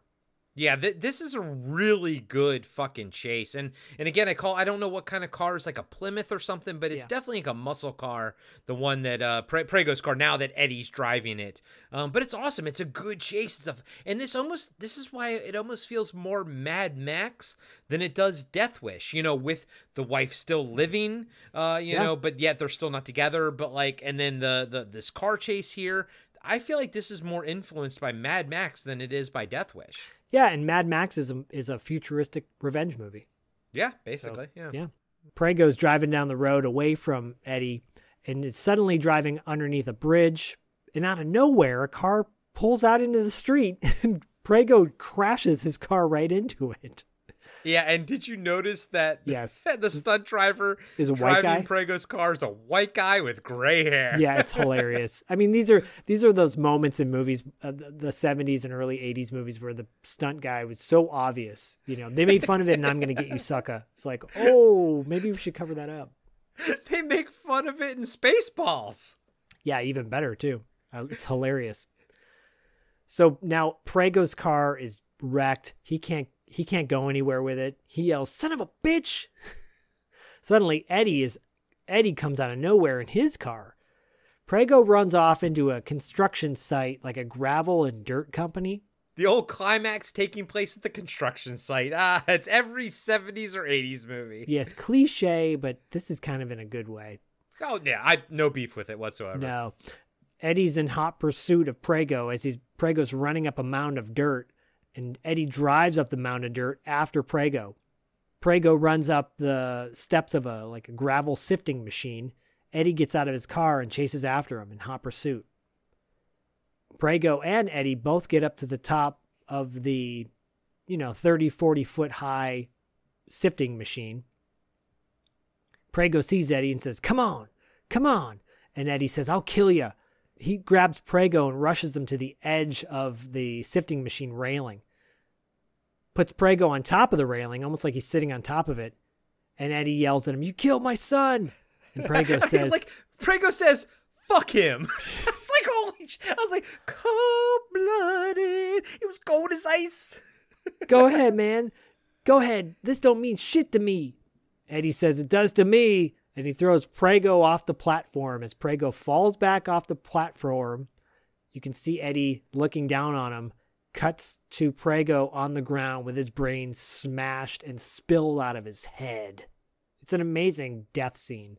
Yeah, dude, it's a lot of fun. It's quick, and again, I like how Eddie doesn't talk to him or something. He just "It does to me," and just chucks him over. But I also like that, Prego on the ground, you don't see him land, but you don't see see the him land. aftermath. You don't need to. Yeah. You don't need to. You hear the thud, but then you see the aftermath, and it's not just fucking blood that's everywhere. It's like brains and shit too. I was like, I enjoyed that extra bit of gore that they added to it. Oh, it's great gore. It's great gore. Yeah. Then you see a nice skyline shot of the Port of New York Authority grain terminal. I'm like, oh, okay, cool. Now we know where we are. Location. Cut to nighttime outside of City Hall. Judge Sinclair, remember him, the asshole? Walking out of the courtroom late at night carrying a red leather briefcase, which I thought was very fancy. Crosses the street from the courthouse to his car. Then you see a shot over the shoulder from the inside of Eddie's van. Eddie watching Judge Sinclair. He picks up a red remote control. As Judge Sinclair gets into his Cadillac, flashes back to Sinclair's voice saying, "The court sentences you to 2 years. Sentence to be suspended." Sinclair starts the engine to his car, and Eddie clicks the switch on a remote, and Sinclair's car explodes into a ball of fire. Fuck yeah. Cut to a shot of Eddie looking somewhat satisfied. Drives off in his van, While Sinclair's caddy burns, the camera pans up from the shot of the burning car, and Eddie's van drives down the street as the credits roll, and that is the end of Vigilante. Fuck yeah, dude. So fucking good. Great breakdown, by the way. Fucking Thank you. Love this movie. Dude, it was, again, like I said, it was everything that I wanted exactly when I wanted it. And I hope the listeners feel the same way. It feels like it's been a bit since we've had a good, solid, just action movie, exploitation movie. Kind of apropos as to what's going on politically at the moment. So maybe it's perfect. Maybe it's perfect timing. We tend to have perfect timing with these things. We do. We're kind of like the character in Buckaroo Banzai. Perfect timing. So perfect. I think his name is Perfect Tommy, right? So looking at this, and then looking at The Exterminator, which we reviewed with Genty early on, I think I enjoyed that movie. Don't get me wrong, but I think this is superior. I think this is a superior film. Oh yeah, totally. I think it's one of the better exploitation films that we've covered on the show. I think Robert Forster elevates it. I think Fred Williamson elevates it as well. And you say, oh, but Corey, you kind of, shat on Fred Williamson's Karate Man stuff. I did. But at the same time, Fred Williamson does bring something to the table, does bring this like blaxploitation aspect to the table, and kind of makes it more relatable. And I think it's perfect casting on both ends, all around. I mean, all around fantastic cast. But what really makes this movie stand out is the real shocking moments. The kid getting killed, the hooker getting blasted back into the bathroom. I mean, it's wild, but the things between that, the moments between that are great too. So this is a great movie. If no one's seen Vigilante, I think it's one of the better exploitation films, at least ones that we've covered.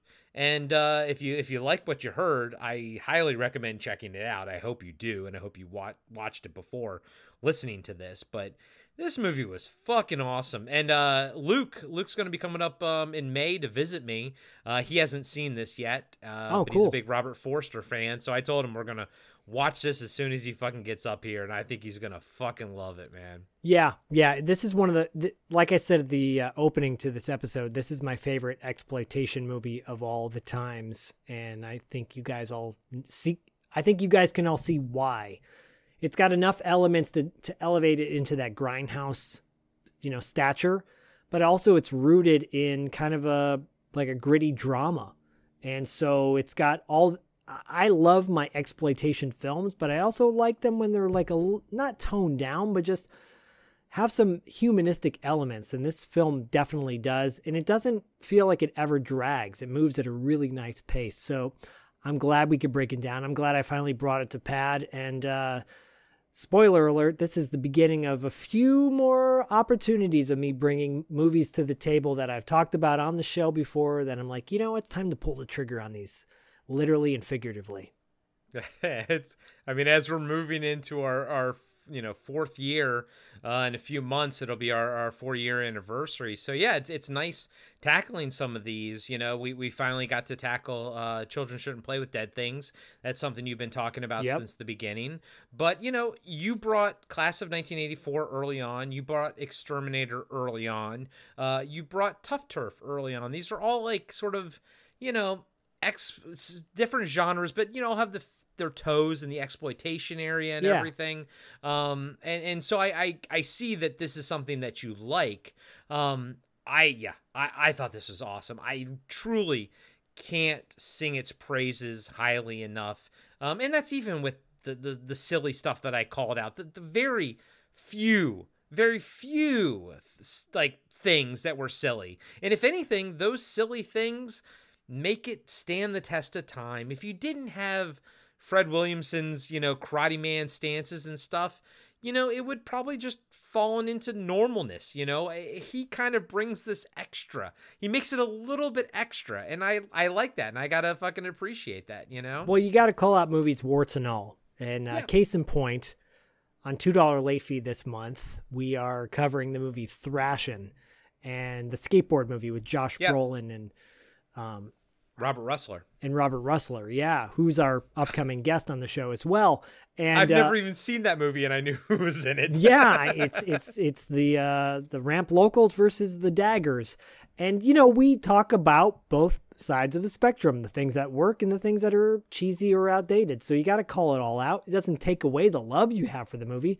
All it does is it's a 2023 lens, Yeah, and I think I'd state for $2 late fee and for Podcast After Dark, the things that we call out that are gaffes or, goofy or whatever are tend to be the things that we ultimately love about the movie and that ultimately sort of help these movies stand the test of time. Yeah, absolutely. Absolutely. So, as we did, like we do with the wrestling episode that we did last month on TV Obscura, we talk about what we love and what works and what doesn't work. And you got to do that with everything. Doesn't take away from doesn't ultimately paint anything negative. It's just being factual. So Vigilante is one of those movies that just kicks ass and has a good time. And speaking of good times, Corey, what's happening over on Cartwright / Kirby? Curb Your Enthusiasm. I was going to try to set you up with Territory Marks, but you can come back with that. Let's see how you come back with that. We'll swing back to that. Yeah, me and Adam are rocking and rolling on Curb Your Enthusiasm. We are about halfway through season 6, which if season 12, which is currently happening on HBO, if season 12 is the last season, then that means that we are exactly halfway through Curb Your Enthusiasm. Wow. And I will say that, ultimately, I think Seinfeld's a superior product, but watching Curb Your Enthusiasm has definitely given me a broader picture of Seinfeld and kind of maybe given me more insight, I should say. But we're having fun. It's a lot of fun. Even episodes I don't like, I still enjoy talking about them with Adam, and we have a good time. But you have a new show on the $2 late fee feed, kind of like how TV Obscura is a spinoff show of Pad, but it's still on the Pad feed. You have Territory Marks on $2 late fee. Can you tell everybody what that show's all about? Yeah. The normal programming's still rocking and rolling twice a month on $2 late fee, but we wanted to add something else. And so we added I Love Wrestling. Dustin thought we should add a second show to our kind of lineup. And so me, along with pro wrestler and actor Paul London from independent wrestling and the WWE at one point, each bring a favorite match from the 80s and sometimes 90s from the territory days before WWE owned everything and AEW, but whatever. There was all these other territories that were existing in the United States. And we talk about our favorite matches from that era. We each bring a match to the table and some pop culture moments as well. It's a lot of fun. It's 100% nostalgia. And Territory Marks is a monthly show. We'll have it once a month. It really kicks ass, in my opinion. And your first month is the Great Muta versus Sting. Yeah, Great Muta, who just got inducted into the Hall of Fame, the WWE Hall of Fame. If you don't know who the Great Muta is, he is so influential on so many wrestlers, and he versus Sting at the time when Sting was Surfer Sting before he became the Crow Sting. And that's my match that I bring to the table. And Paul brings a match, the Midnight Rockers. It was Shawn Michaels before he became the Rockers, and obviously the Sexy Boy, the Heartbreak Kid, with his partner Marty Jannetty. And we talk about some wild stuff. And Paul, being a professional wrestler, has a lot of insight into the wrestling world. So even if you're not a wrestling fan, I think you'll appreciate the pop culture aspect. But if you are a wrestling fan, you'll definitely respect his insight and then my ultimate love of the game. Yeah. And being a mark is like being a mark, by the way, is when you mark out on something, you're just, uber fan. Yeah, I'm excited to listen to that one. It's in my queue. I haven't had a chance to because we were, working on this and I was editing them and everything. But my buddy Xair, he Great Muta is his favorite wrestler of all time. I think probably him and Randy Savage are probably equal, but I think Great Muta, I don't want to speak for Xavier, but I think that kind of edges out a little bit. And I've known Xair since I was in high school, pretty much. So like I've known about Great Muta forever, and I was excited to see that was one of the first matches that you covered. So I'm very excited to listen to that one because Great Muta has been in my life forever, and so is Sting. I mentioned, when we talked about Sting on the TV Obscura episode, like a buddy of mine growing up, Robbie, he loved WCW. So like I remember Sting before he became Crow Sting and everything, and Surfer Sting and whatnot. So yeah, dude, that's awesome. I'm super happy that you have another sort of spin-off show and everything. It's fun. It's nice to mix things up and to give people something a little bit different, but yet still in the same, stratosphere, whatever you want to say it, same orbit, you know what I mean? So, and I know how much you love wrestling, so I'm glad you have an outlet for that. Yeah, Dustin is like, I can see the joy wrestling brings to you. You should have a show where you talk about it. And I'm like, I don't know what that show should look like. And now here it is. So yeah, it's kind of like Diallo doing Galactica. Actually, it's almost like it's the show that you were meant to do. That's exactly what Dustin said. But have no fear, the original $2 late fee show rotation is rocking too, and it's a lot of fun. I don't want to tease who's upcoming, but man, Corey knows we've got some big guests upcoming for the next couple of months on $2 late fee. Yeah, and one of which we're going to sort of tie in to our TV Obscura that we're going to do here, so we can do a little cross promotion with your interview with with an actor from a show that we're going to be talking about on TV Obscura this month. But also this month on the Carpenter Factor, we will be dropping our Body Bags review. Oh boy. Was, yeah, interesting to say the least. But we have fun. Whether we like the movie or not, Zach and I always have a good time. And, whether we like the movie or not, it's also nice to see the full picture. Yeah. It's nice to see John Carpenter's full filmography and go through everything. But it also means that next month, Zach and I are going to be releasing our In the Mouth of Madness episode, which means we're going to be recording it this month. I've already scheduled it. Zach, check the schedule. I've already put it on there. And I'm excited. Probably the movie I'm most excited for is In the Mouth of Madness because I've never seen it, but it's the third part of the Apocalypse trilogy, which is The Thing, Prince of Darkness, and In the Mouth of Madness. So I am super excited to talk about that one with you, and I think I scheduled that for about a week or so from now, but that will drop next month. Yeah, look for that one. I'm looking forward to talking about that one on the Carpenter Factor. So go to patreon.com/podcastingafterdark and consider signing up. But if you're unable to sign up to Patreon, consider leaving us a 5-star review on Apple iTunes or on Apple Podcasts. And that would go a long way to keep us in the top spectrum of podcasts. And if you're not able to write a little quick review on iTunes, then go give us a 5-star rating on Spotify. That works too. However you can promote us, that would be awesome, because the more you can do to help us, the more we can do to help you enjoy your audio listening pleasure.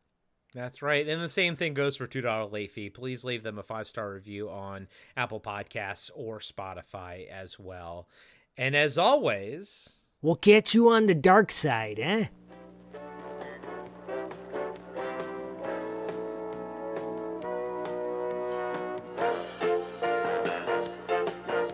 Be sure to subscribe to Podcasting After Dark and give us a 5-star rating on iTunes.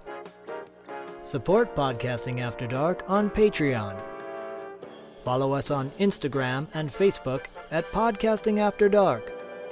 And visit us next time for another installment of Podcasting After Dark with Corey Stevenson and Zach Schaefer.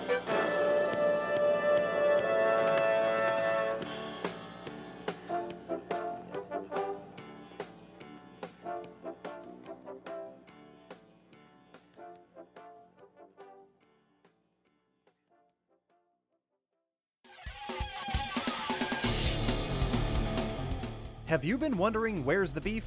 Well, on our podcast, Throwback Trivia Takedown, you might just find that out, as well as some other things about the 70s, 80s, and 90s. We're a nostalgic-based trivia show that pits two challengers head-to-head in a duel of the decades, with categories ranging from movies, TV and music, to slang, food, and fashion. You're sure to get the best in retro-themed trivia.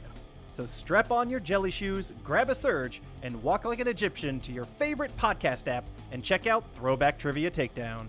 I heard even Mikey likes it.